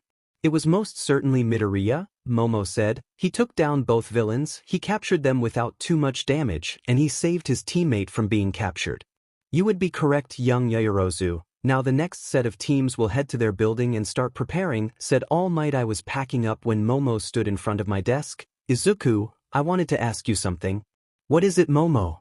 I asked as I got up from my seat. I wanted to know if you want to meet my parents tonight, she asked as she twiddled her thumbs nervously. I'd love to, I enthusiastically stated, which made her perk her head up. Okay then, let's go. I put her on my back and started walking to her home. As we got to her home, she hopped off my back. Wait here, she said, as if I'd be going anywhere, I said as she blushed. She stepped into her home and after about a minute later she signaled me to come inside, so I did. Mom, Dad, I'd like you to meet my boyfriend, Izuku 𝗵𝗃𝗃. I walked into her house when she said my name. It's nice to meet you, Mr. and Mrs. 𝗳𝗧𝗏, I said while bowing. Oh my, what great manners this boy has. I'm Athena 𝗳𝗧𝗏 and this is my husband Atlas 𝗳𝗧𝗏, but you caught us at a bad time. This had me confused. May I ask why? Atlas looked at me with a look of either hatred, compassion, or both. Well, if you must know, I made an arrangement with the number 2 hero. To have his son and my daughter be married to each other. This had me outraged, so I'm afraid that as of now Shudo Todoroki is her new boyfriend and future husband. Now if you will, please get out of my house. One of his butlers came around the corner and started to lead me out of the door. Please listen to my offer, Mr. 𝗳𝗧𝗏. It will only take up a minute of your time. Fine if you must, just go ahead. Thank you, Mr. 𝗳𝗧𝗏. I will make a deal with you. If I win the UA Sports Festival and come in first for all the events, then you will call off the marriage between Momo and Shudo, and if I lose, I will stay away from your daughter for as long as I live. You won't ever see my face again. Momo was completely taken aback from her dad marrying her off, until I said that. Izuku, you can't do that for me, she exclaimed. But I have to do this. If I want to be with you, I have to do this, I said as I grasped her hands in. Fine, I will stay true to the deal. Except if you lose, you will leave you. I gulped from the severity of Atlas's voice. I'm fine with that, sir. Okay, now leave my house. You and Momo are not dating anymore, he said as he looked to his daughter, and you will not see Izuku until the sports festival, which if I'm not mistaken is 2 weeks away. Momo looked to me for guidance and I only nodded. Thank you for giving me the chance to do this, Mr. 𝗳𝗧𝗏. I will be taking my leave now. I walked out of Momo's home and jumped off to the forest where I train. If I'm going to win this, I'm going to win it without a quirk to make Atlas recognize me as a great boyfriend for his daughter. Don't worry, Momo, I will win and keep you away from Shudo, I said aloud as I flew to forest. I was in my training area for 2 weeks. I lived in the forest capturing and killing my food most nights, and training the days away. Every day I woke up and ran the perimeter of the forest twice, did 700 sit-ups, push-ups, squats, and other exercises. In the forest I trained in hand-to-hand combat against a training bag that I made myself. It was made out of a flexible steel alloy. I discovered my body's limits when I'm not using my quirk. Currently, if I didn't use my quirk, I could break my extremely strong punching bag in one punch. I also discovered a special technique that I was going to use against 𝗧𝗪𝗧 if I fight him. Don't worry, Momo, your guardian is coming to win you back. Third person, 𝗧𝗵𝗵𝗃 has come back from training after 2 weeks to fight in the annual UA Sports Festival. I have to win today. Izuku held his hand out in front of him and clenched his fist for Momo. Izuku then walked onto the field, joining up with the rest of his classmates. They were shocked to see him as they thought he would drop from it. Midoriya, why are you here? I heard that you were going to drop. And other similar things came from the mouths of most of 1A students. The only people that were quiet were Todoroki, Momo, and Katsuki. Katsuki knows that I wouldn't pass up a chance to be labeled as the strongest student in class. Momo obviously knows why I wouldn't drop, and Todoroki most likely told them that I would drop out, thought Izuku. So Midoriya, started Momo, are you ready for the festival? I most certainly am ready to win the festival, Izuku stayed with confidence, lining his voice. Todoroki walked in between Momo and Izuku. You should talk to your own girlfriend, and not someone else's, he said as he got up in Izuku's face. His voice was filled with venom. Izuku got close enough to Todoroki where only he could hear what he said. She will not be your girlfriend after today. After today she'll be with who she wants to be with, Izuku stated. Izuku, I will destroy your bloodline, Todoroki. I was ready to beat his but for being so arrogant. Typical of an but to have a 𝗬𝗧𝗟𝗘 of a son. I was going to say something to Todoroki but Miss Midnight was down introducing all of the first years. Will our first year representative 𝗧𝗵𝗵𝗃 come to the stage to give an athlete's oath and a small speech? My class pushed me on towards the stage. As I got on it, I took the mic from Midnight. If you want to be first place in the festival, then you better think twice. 'Cause we'll win. I gave the mic to Midnight as everyone booed me. Midoriya, what you did was rude and unforgiving. Why would you do that? Demanded Iida as he robotically moved his arms. Simple, it was to make everyone perform at their best. I was ready to take on the first event, which was, the first event for the sports festival is an obstacle course. Now go take your places at the starting line. I was at the very back of everyone for the race. It wasn't like I had to, I wanted to. 3:21 go, and with that I jumped onto the ceiling of the tunnel. I dug my fingers into the ceiling and started 𝗧𝗵𝗃𝗃 forward with them. That is some whack but monkey strength right there. As soon as I was out of the tunnel I touched the ground. I charged up my power to start running but my legs suddenly felt numb. I looked down at the ground to see everything that was below my waist was coated in ice. How annoying, you think that some simple ice would stop me. You really are a fool, Todoroki. I laughed mischievously. I focused all of my natural power into my arms and flicked the ice around me. The flick then caused the ice to splinter and break all around me. Because you haven't seen anything yet, I was determined to ice this fool and win back my girlfriend. For the first time in the past 2 weeks I used my quirk, this right here. This is something that I've missed. I then ran at my top speed. After about 5 minutes of non-stop running I came to a mine field. I decided to take a mine straight from the ground and throw it behind me. I used my quirk to make my eyesight much greater. In the far distance I saw Todoroki riding on a wave of ice. Well, someone has to do this. I guess it'll be me, I said with a wide grin on my face. I somehow hurled the mine directly at Todoroki. It hit him square in the sisi, causing him to fly in the air and then fall. I was ecstatic that I took him down. I guess I should continue with the race, I said to myself. I then ran through all of the mines and passed by them before they could explode. Soon after that I crossed the finish line. I jumped up to the announcer's booth and entered it. Yo, can you not tell them that I took first place, thanks? I popped my head out of the doorway and jumped off to run the obstacle course again to make it seem like I came in last position. As the last runner came in I kicked up my running speed to my maximum speed. Look at the dumbass, he said he would get first place in the festival, but look where that big mouth got him.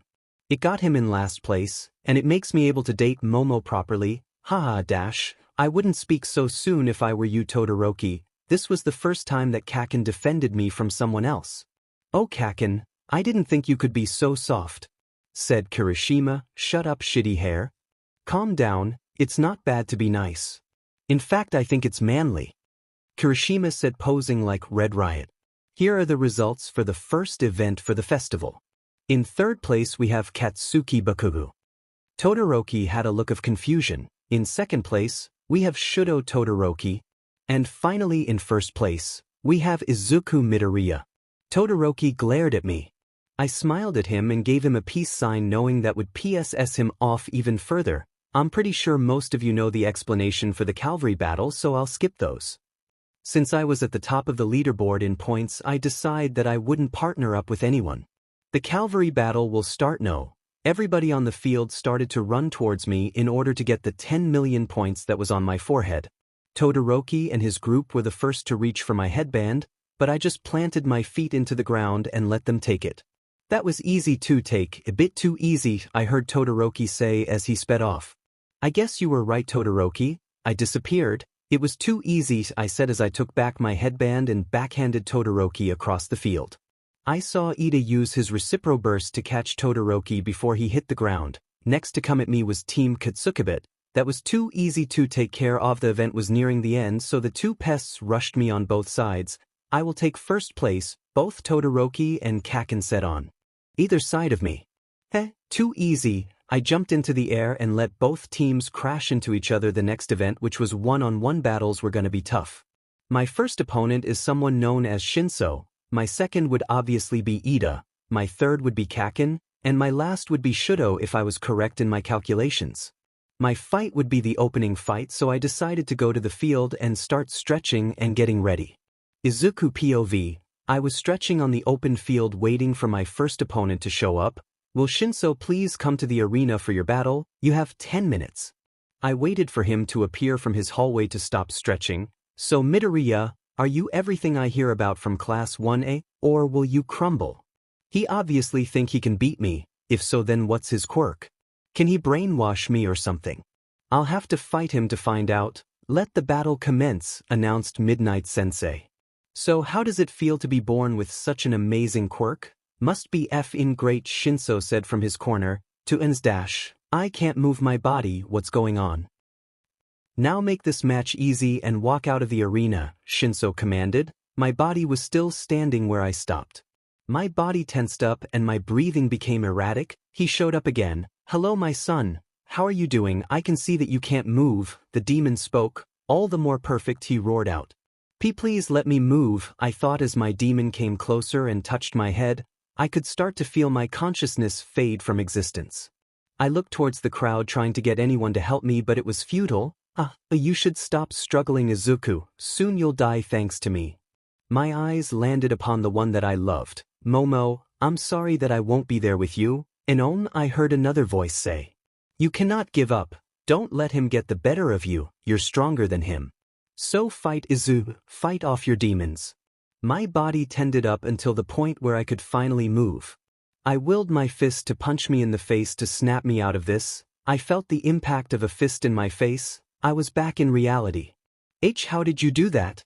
𝗫𝗪 asked. "Sheer willpower," I responded. "You are an idiot. My quirk has 𝗳𝗧𝗏. She was thrown out of the arena by a well-placed punch to the solar plexus. "You're the idiot for believing I would fall under your control again." I went over to him and offered him my hand. "Why are you helping me? Is it out of pity?" I saw his eyes tear up as he slapped my hand away. "You know the correct answer to that yourself." I walked off of the field. "And by the way, they aren't cheering for me." I left him with time to process what I just said. I sat in the stands watching the last fight of the first set. It was between Momo and Ibara Shizuki. So far Momo was having a tough time battling against the Vine user. She was against the edge of the arena when I cheered her on. "I know you can win, Momo, so do it." Todoroki shot glares filled with venom at me, but I didn't care. I needed Momo to win this fight, since it would be sad to watch my girlfriend lose in the first round. Momo's quirk started to activate. A small flash of light in the shape of a sword came out of her body. She pulled out a machete and started to cut at the vines Ibara was producing.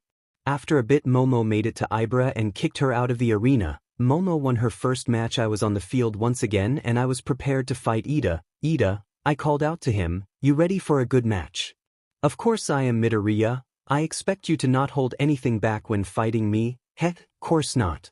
"Let the battle commence." As Midnight finished saying that, Iida raced towards me with a mighty kick. He made contact with my body, but I grabbed his leg and planted my feet into the ground. I used the momentum of his kick to spin him around and throw him towards the boundaries. He was about to leave the arena when he used a 𝗧𝗵𝗲 burst to fly towards me. I disappeared and reappeared in front of him to counter his kick with a kick of my own. 𝗧𝗵𝗲 burst/tornado kick. We were suspended in the air for a few moments, when a sudden burst of wind came from the collision of kicks and blew most of the audience out of their seats. It also sent Iida flying into the sky just like 𝗵𝗃𝗏 that one time. I landed on the ground and Midnight announced me as the winner, but since Iida would die if I didn't catch him, I jumped off before she could announce it. Iida was still flying in the air when I caught up to him. "I need help getting down," I shouted to him. I would very much like that. He was now falling at a rate that continued to increase. I couldn't catch him in this jump, so I landed on the city floor and jumped up in the air to catch him like a bride. Don't get any funny ideas. I landed on the ground with him and jumped back to the sports festival. Third-person POV.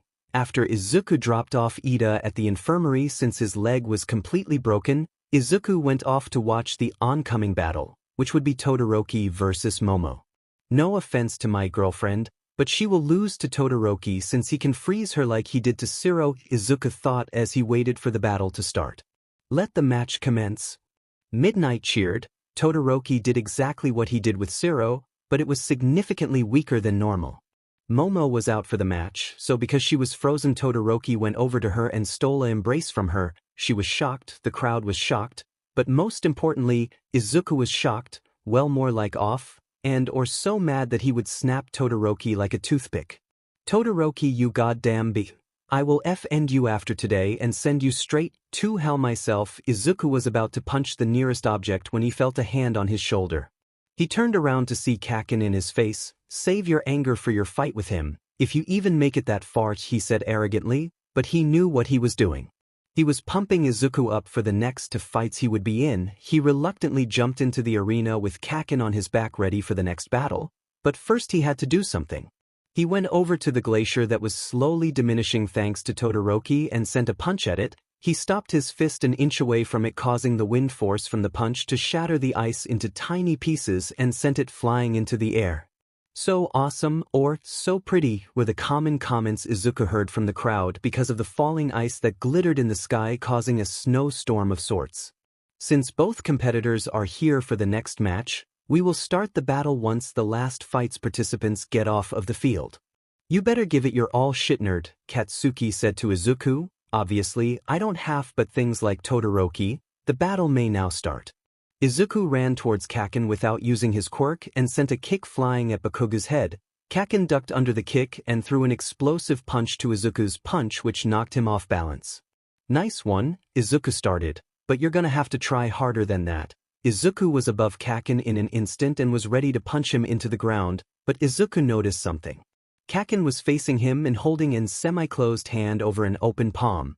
"AP shot plus," Kakin shouted. The focused explosion flung Izuku into the air, almost knocking him out of bounds. In the middle of his flight, Izuku regained control and flicked himself towards the arena and towards Bakugo. Asteroid impact. Izuku threw his strongest punch at Bakugo but stopped an inch away from him as to not kill him. But Katsuki had other plans. He was going to use his ultimate move that he's been working on since he was little, howitzer impact.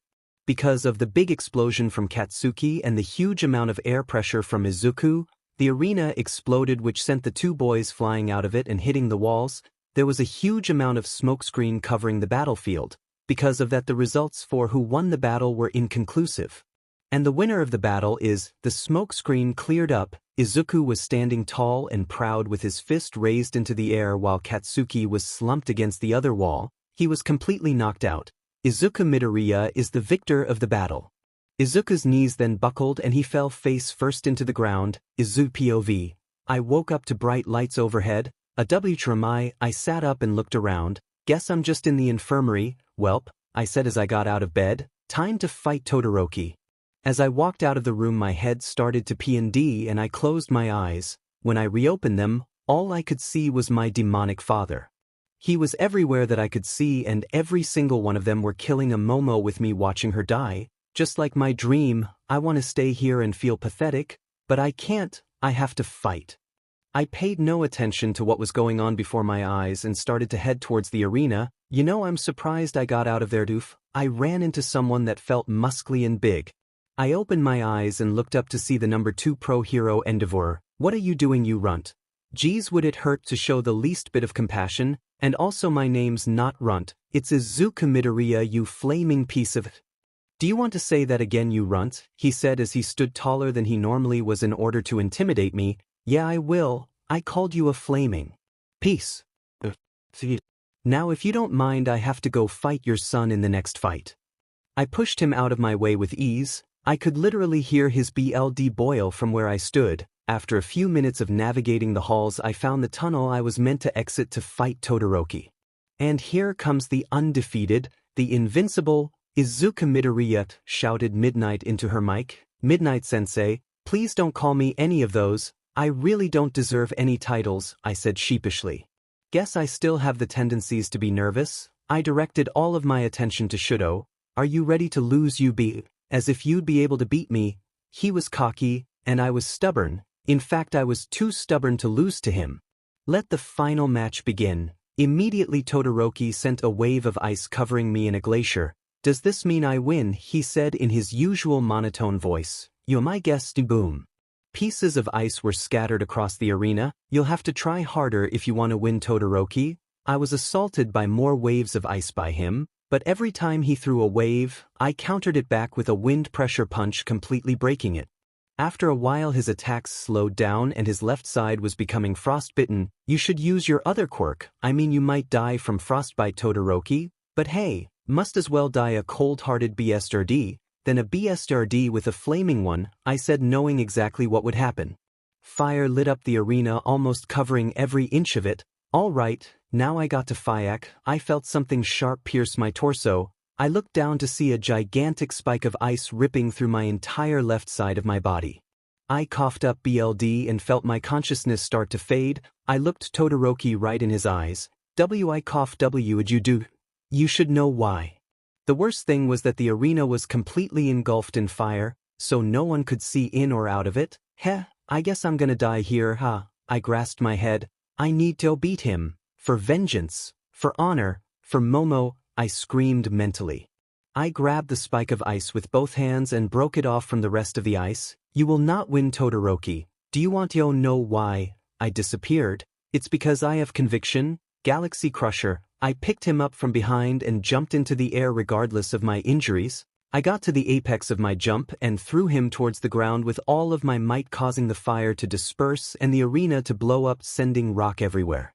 I landed on the ground and held up a peace sign and a grimace. Somebody, get Recovery Girl over here now, shouted one of the teachers. Why can't I hear the teachers properly? Oh yeah, it's because of this huge hole in my body. I dropped to my knees and collapsed onto the floor. My eyes were lifeless. Nobody's POV. Somebody, go get Recovery Girl right now, shouted Izawa as he ran over to Todoroki and tied him up in his scarf and taking him somewhere.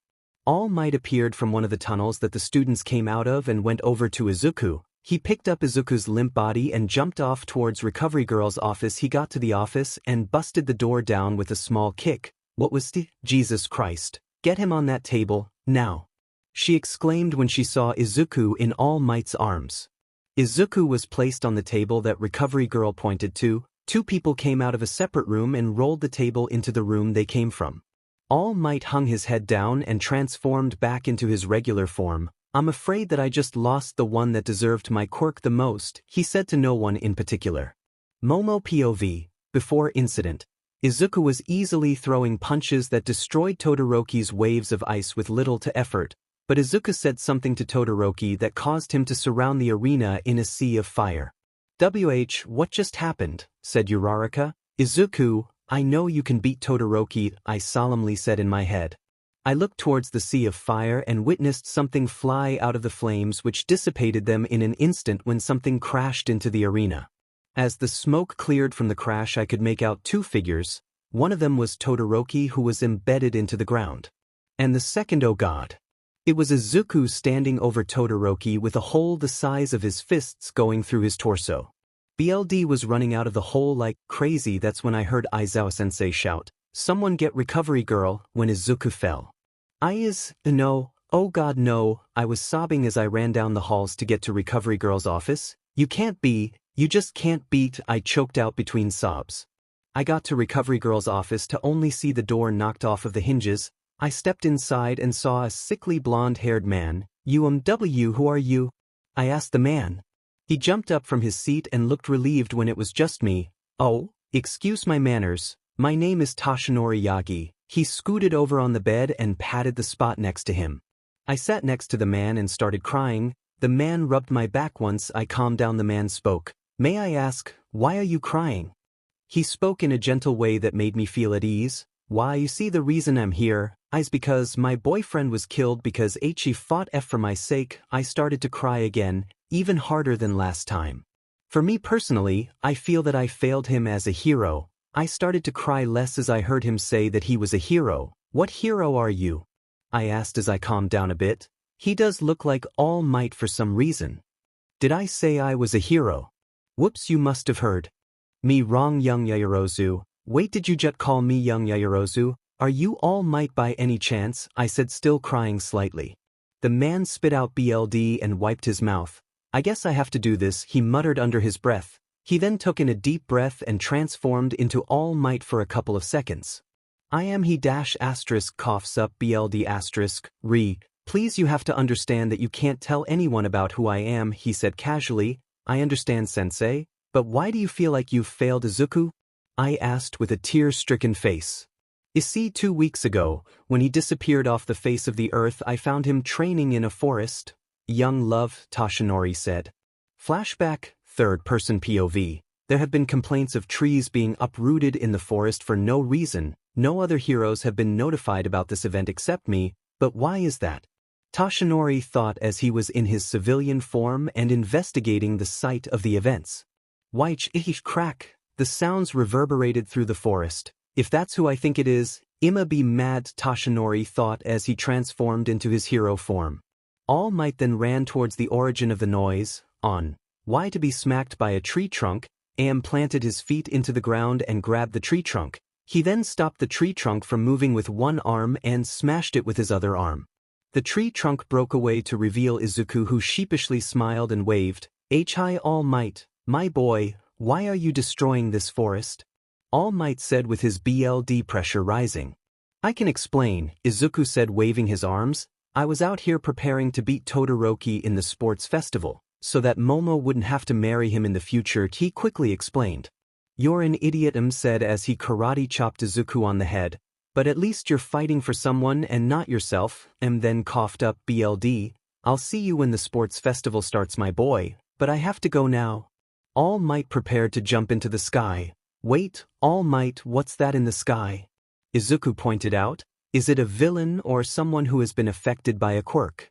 Whatever, I have to go save them, Izuku thought as he jumped away, leaving him in the dust.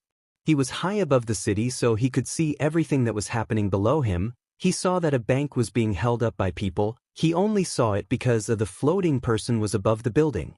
He reached into his pocket and put on a mask that he made as to not reveal his true identity. Izuku then jumped up again and grabbed the hostage and gave her to the police. He rushed in without any of the police knowing he was there. The only thing they could tell was that there was a huge blast of air. In the next few moments, the robbers were knocked out and brought out in front of the building. What the hell just happened? All Might muttered under his breath. How could Izuku do this so easily? Maybe, just maybe, he could be my successor, All Might thought as he felt a burst of wind rush past him. 2 hours later, Momo POV, Recovery Girl came out of her surgery room with some news. How is he, Recovery Girl? Is he alright? I don't want to get your hopes up, 𝗧𝗵𝗃 better than I'd expected. I didn't think that he'd be able to survive having his organs mostly destroyed, but when I used my quirk they rapidly regenerated. So he's better than ever, and he's waiting for you. I was overjoyed at the fact that Izuku was alive and completely fine. Shut up. I can't have the main character in this story be a mini All Might with his organs destroyed. He has to be at 100% or it'll be bad. I went into the room to see him trying to stand up. He looked over to the door and his face lit up like a lamp. He stood on his legs and came over and hugged me. Momo. It's so good to see you. So did I win the battle? I hit him on his head, causing him to hold it. You're an idiot, 𝗧𝗵𝗲𝗵𝗃. I hugged him and his forehead. But you're my idiot, I said as I cried tears of joy. I guess I am, he said as he blushed. And yes, you did win the battle. So guess what? We're officially together again. If we're gonna be together, it's gotta be on my terms, Izuku said proudly. Fine, you big lug. So Momo, would you like to go on a date after I get my medal? Of course, I'd love to go on a date with you. Izuku then pumped his fist into the air and grabbed mine. Come on, we wouldn't want to be late. He then pulled me towards him and picked me up like a bride. We then ran off towards the podiums to be awarded our medals. We were close to the arena when I heard Present Mic. We will now be awarding the medals to the contestants, since the first place is now back to full health. Izuku then brought me onto the field. Izuku, shouldn't I be in fourth place? I thought I lost in the battle against Bakugo since I didn't fight in it. Shoot, must have slipped my mind. Recovery girl told me that 𝗧𝗍𝗪 came in last place and was suspended for 1 month. So guess what? You came in third place, and Bakugo came in second place. He then brought me to the third place podium and placed me on it. Since Bakugo was already on the second place podium, Izuku took his place on the first place podium. Now, All Might, would you give these winners their medals that they deserve? All of a sudden a figure came down from the sky. Watashi Jikita, All Might said from the smoke. Yeah, it's exactly like All Might says. You should shut up, 𝗧𝗓𝗃 said. Yes, I'm sorry, Present Mic said quietly. Okay, well young Momo, you did a great job in the sports festival. I commend you for making it this far. He then gave her an awkward hug 𝗓𝗍𝗪.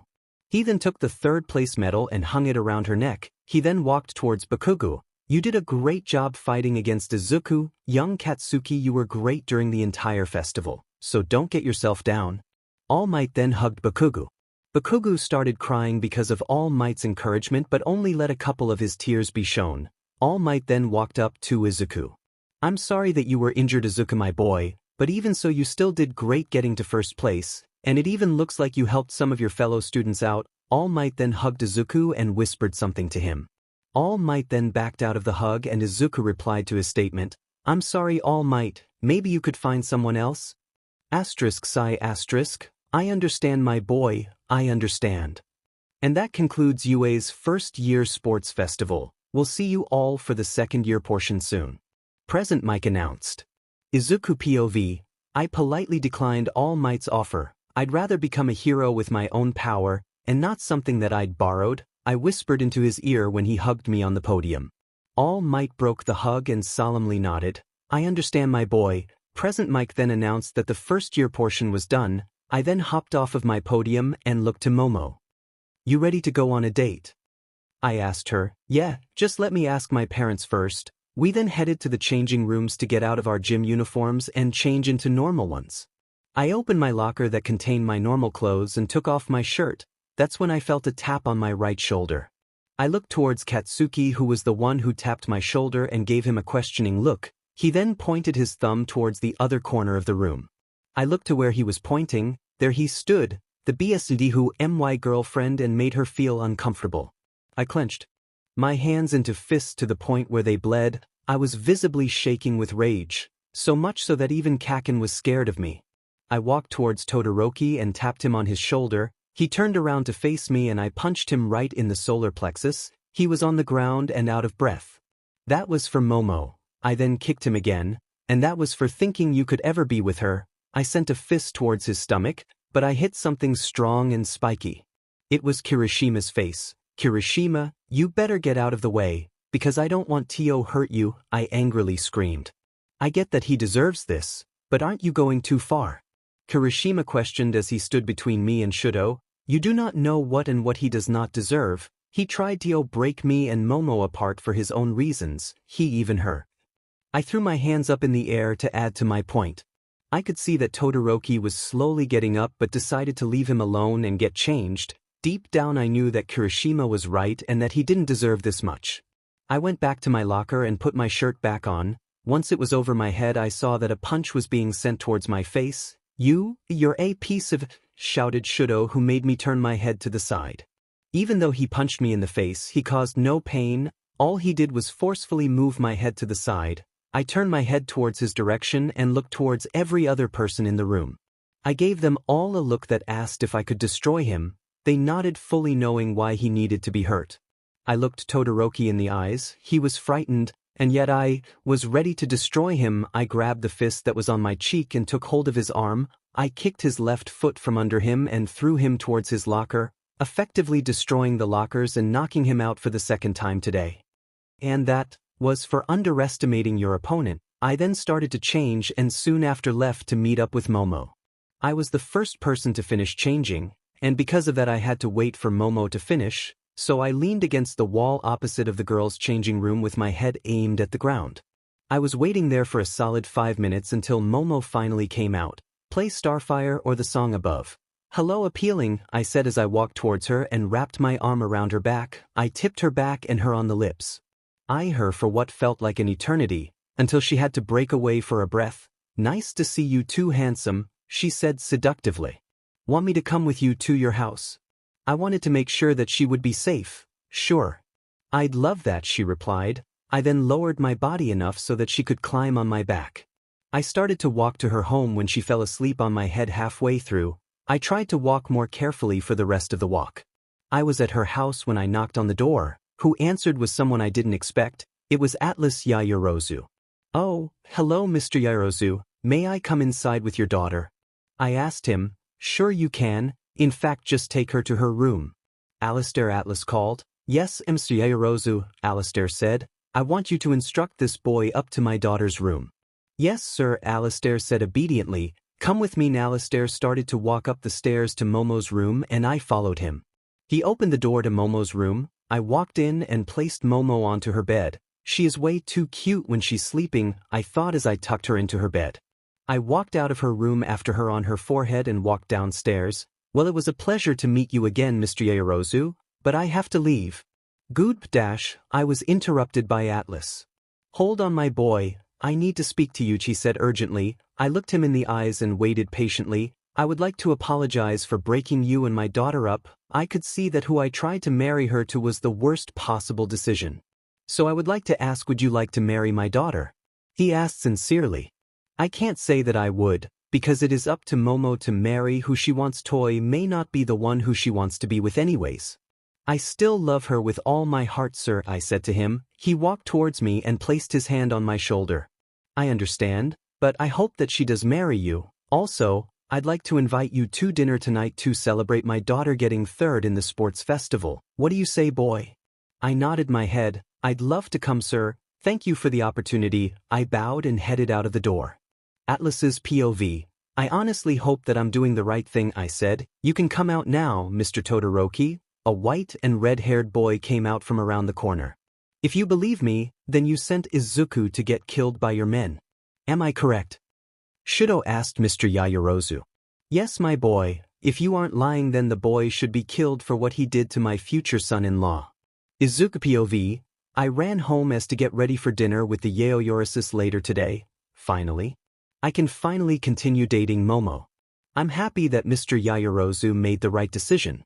Soon after leaving the Yaoyorozu's house, I made it to my own home. I went to the front door and pulled out a spare key. I unlocked the door quickly.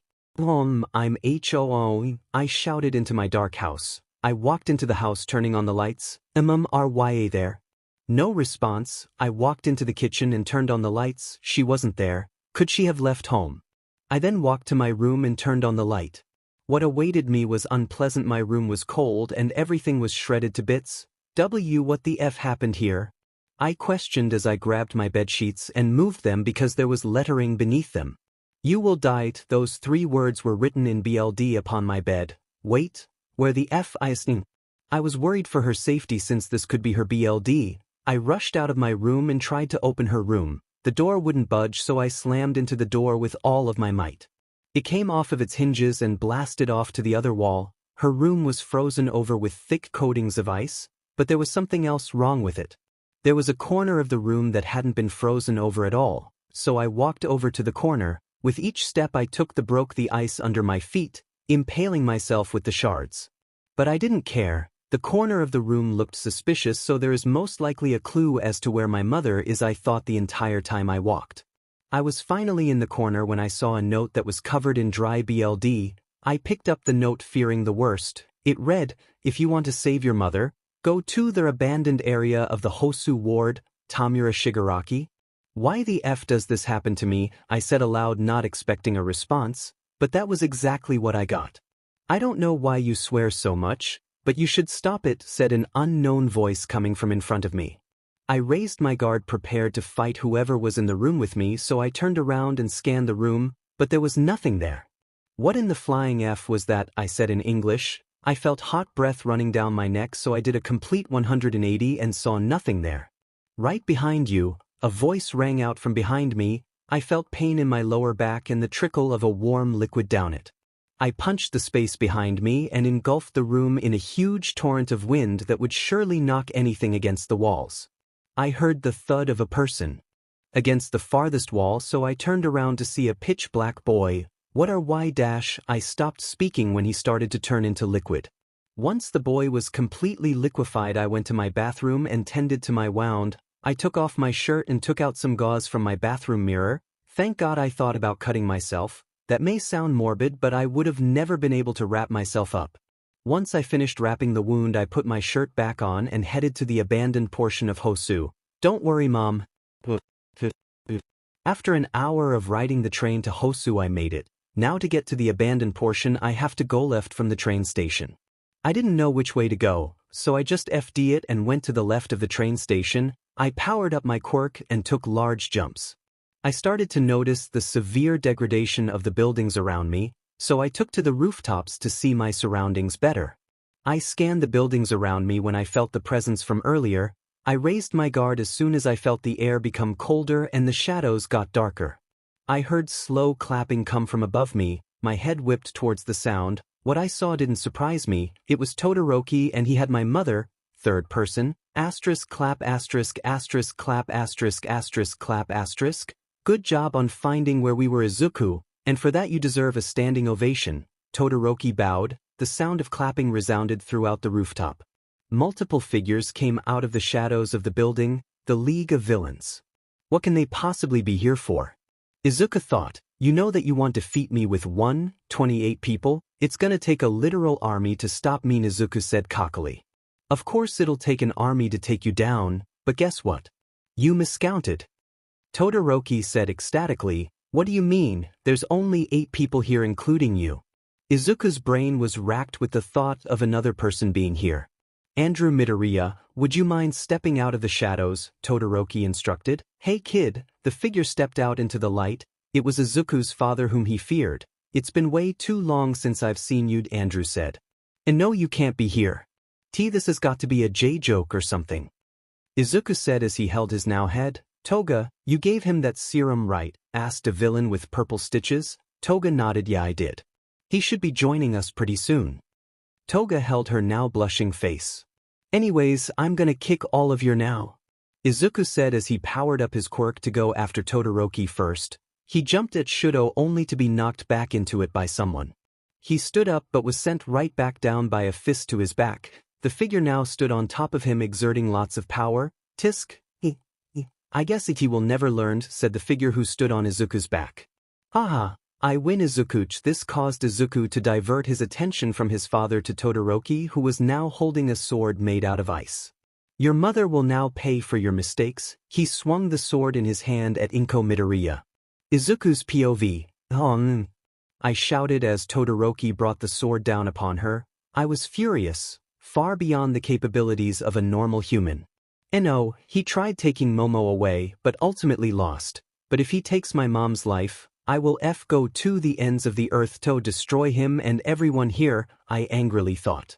Todoroki's movement started to slow down and the presence on my back lessened. "Izuku, you know what to do," said an unknown voice from the heavens. The unknown voice was correct. I knew that I was to save my mother in this moment. That was why I was gifted with an amazing life. Third person, Izuku's eyes glowed a brilliant white light. He then easily lifted his father off of him and walked towards 𝗧𝗪𝗧 and his mother. This all happened in a fraction of a second.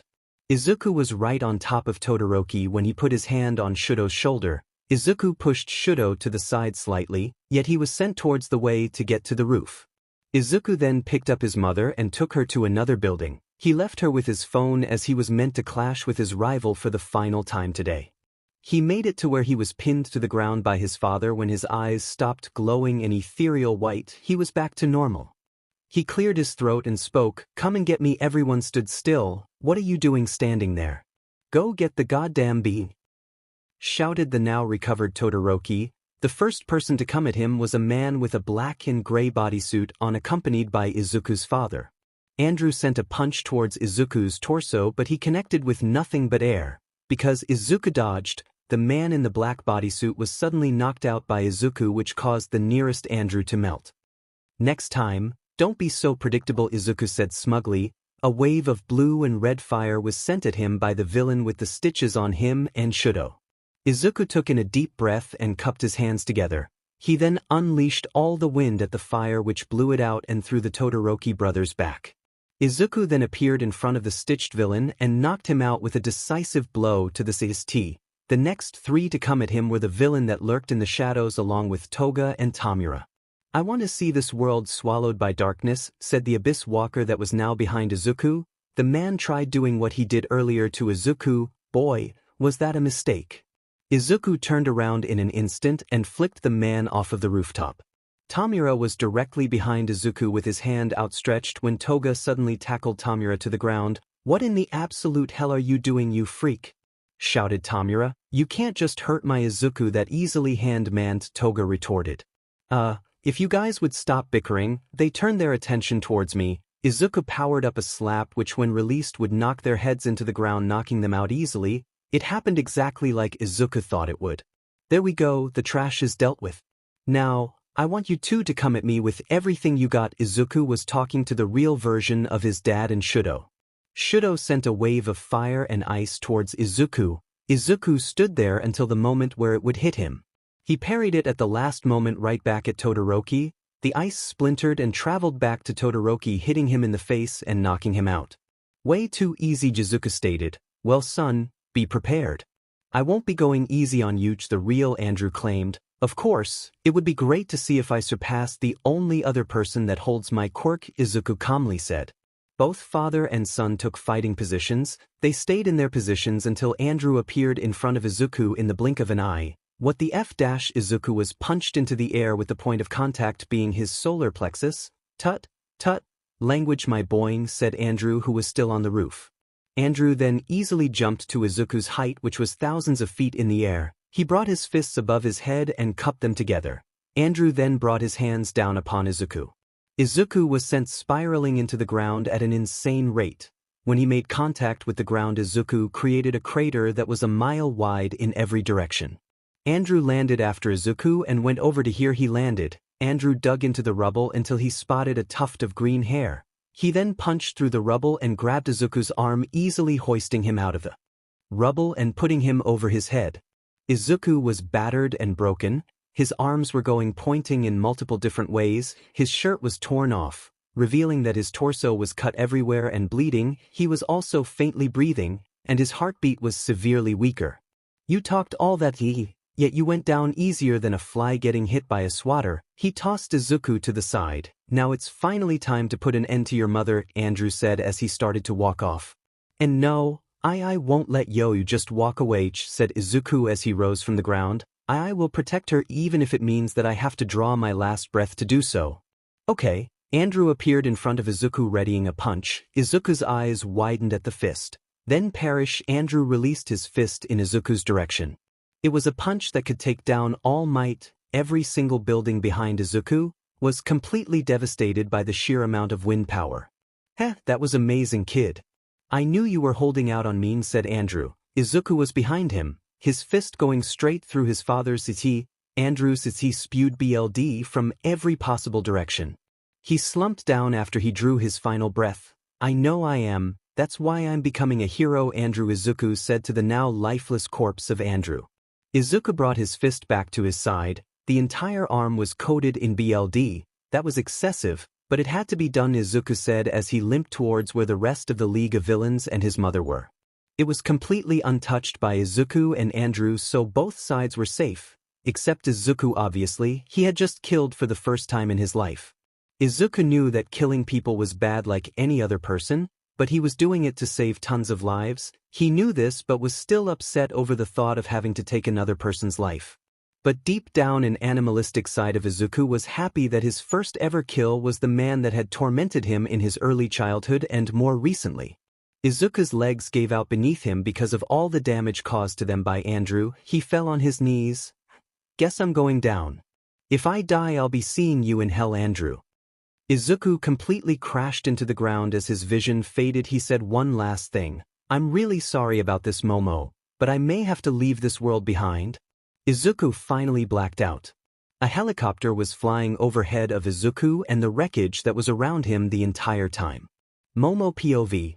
I was sitting at the computer in my room listening to music and filling out my application for who I'd be interning with, when suddenly, my music changed to the news channel.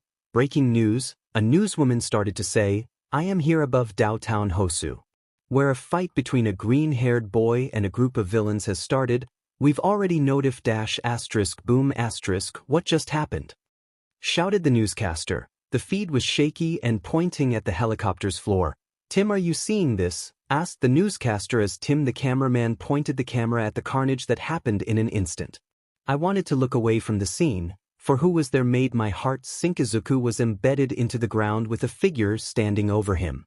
He can't die here, and not now, not ever." I spoke to my monitor. Izuku was hoisted out of the ground and he was in an even worse state than earlier. I clutched my heart at the sight of it. Izuku was thrown by the villain, and so when he landed he used all of his power to stand with his already broken body. The villain that was fighting Izuku brought his fist back in a way similar to All Might, and I could tell that it was even more powerful than 𝗵𝗃 could have ever thrown. He unleashed his fist towards Izuku only for it to be a regular punch. Instead, Izuku was behind the villain with his fist going through the villain's body. I just witnessed my boyfriend kill somebody. Izuku stood in that position for a couple of seconds until he pulled his arm out from the now dead man. His knees started to buckle until he fell to his knees and collapsed to the ground completely dead looking. "Izuku no," I said solemnly while holding my hands over my mouth. I started to cry and sob. Seeing Izuku's lifeless body was much more than I could handle.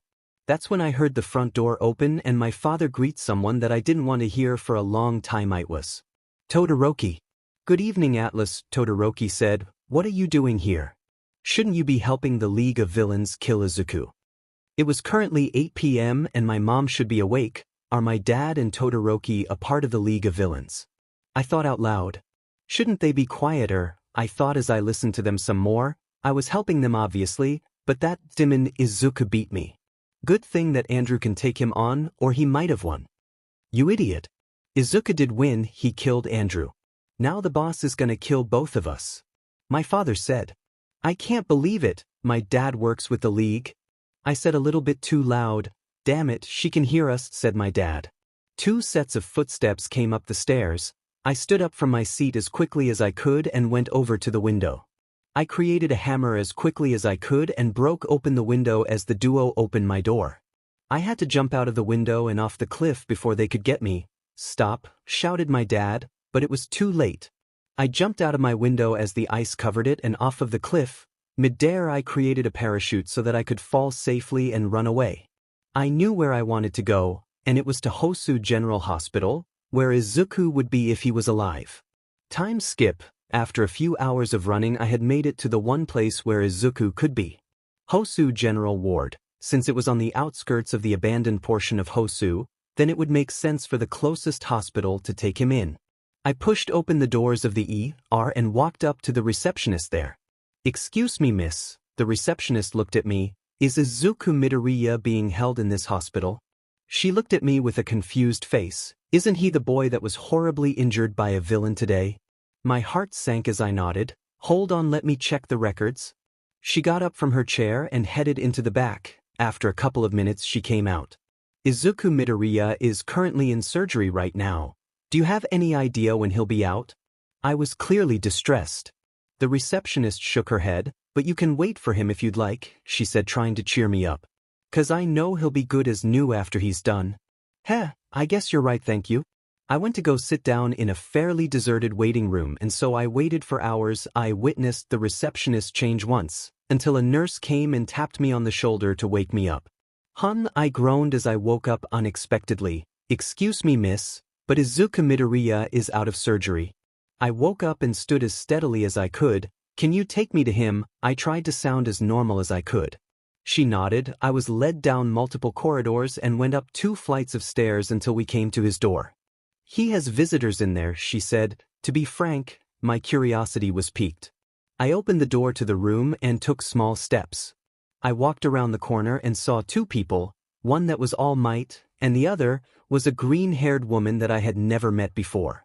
They looked towards me. Hello, I said as I meekly waved and bowed. 𝗧𝗵𝗃, is she one of your students? The green-haired woman asked. Yes, don't.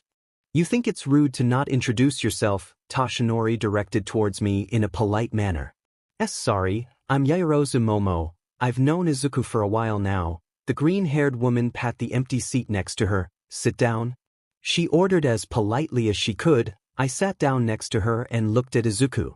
I'm 𝗵𝗃𝗄𝗃. It's nice to meet you, Miss 𝗧𝗵𝗃. Izuku's mother offered her hand as a greeting.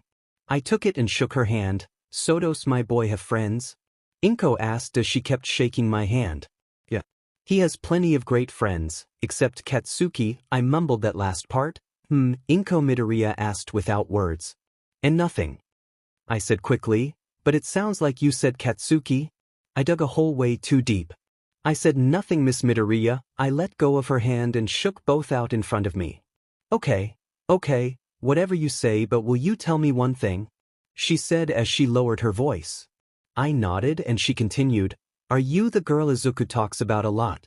I blushed. He's told his mother about me. So you are the girl? She grabbed my hand. Can you promise to make him happy? I was taken aback by how sincere Inko was being. Of course, Miss 𝗵𝗃, I said without hesitation. That's good, she said as she smiled ear to ear. I see where Izuku gets that smile from. I almost forgot. 𝗧𝗵𝗃, may I speak to you in private? I asked urgently.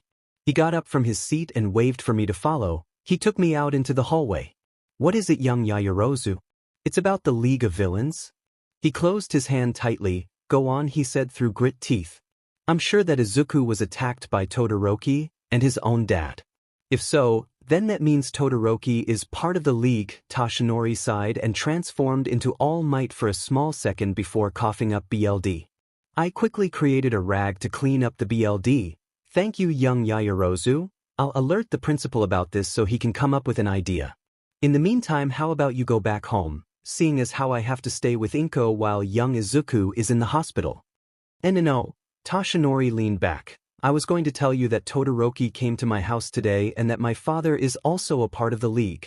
𝗧𝗵𝗃 sighed. Okay, then how about you stay with us till Izuku is ready to leave? I'm pretty sure the principal can do something about this.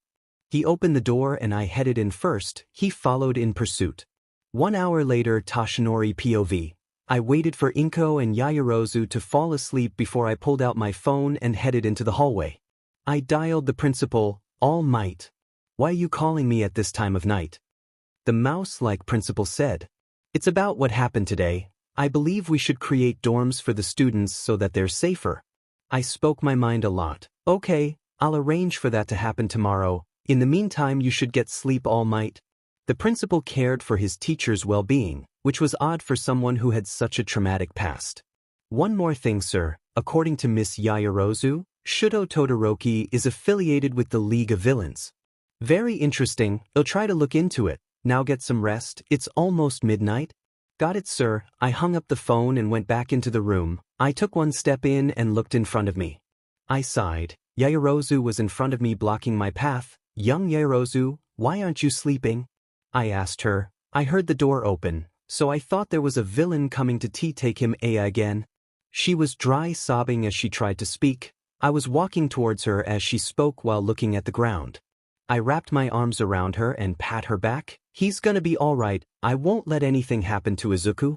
I said. My shoulder became wet with tears. Rubbing her back really helped calm her down. Thank you, 𝗧𝗵𝗃, she stuttered out. Don't mention it, kid.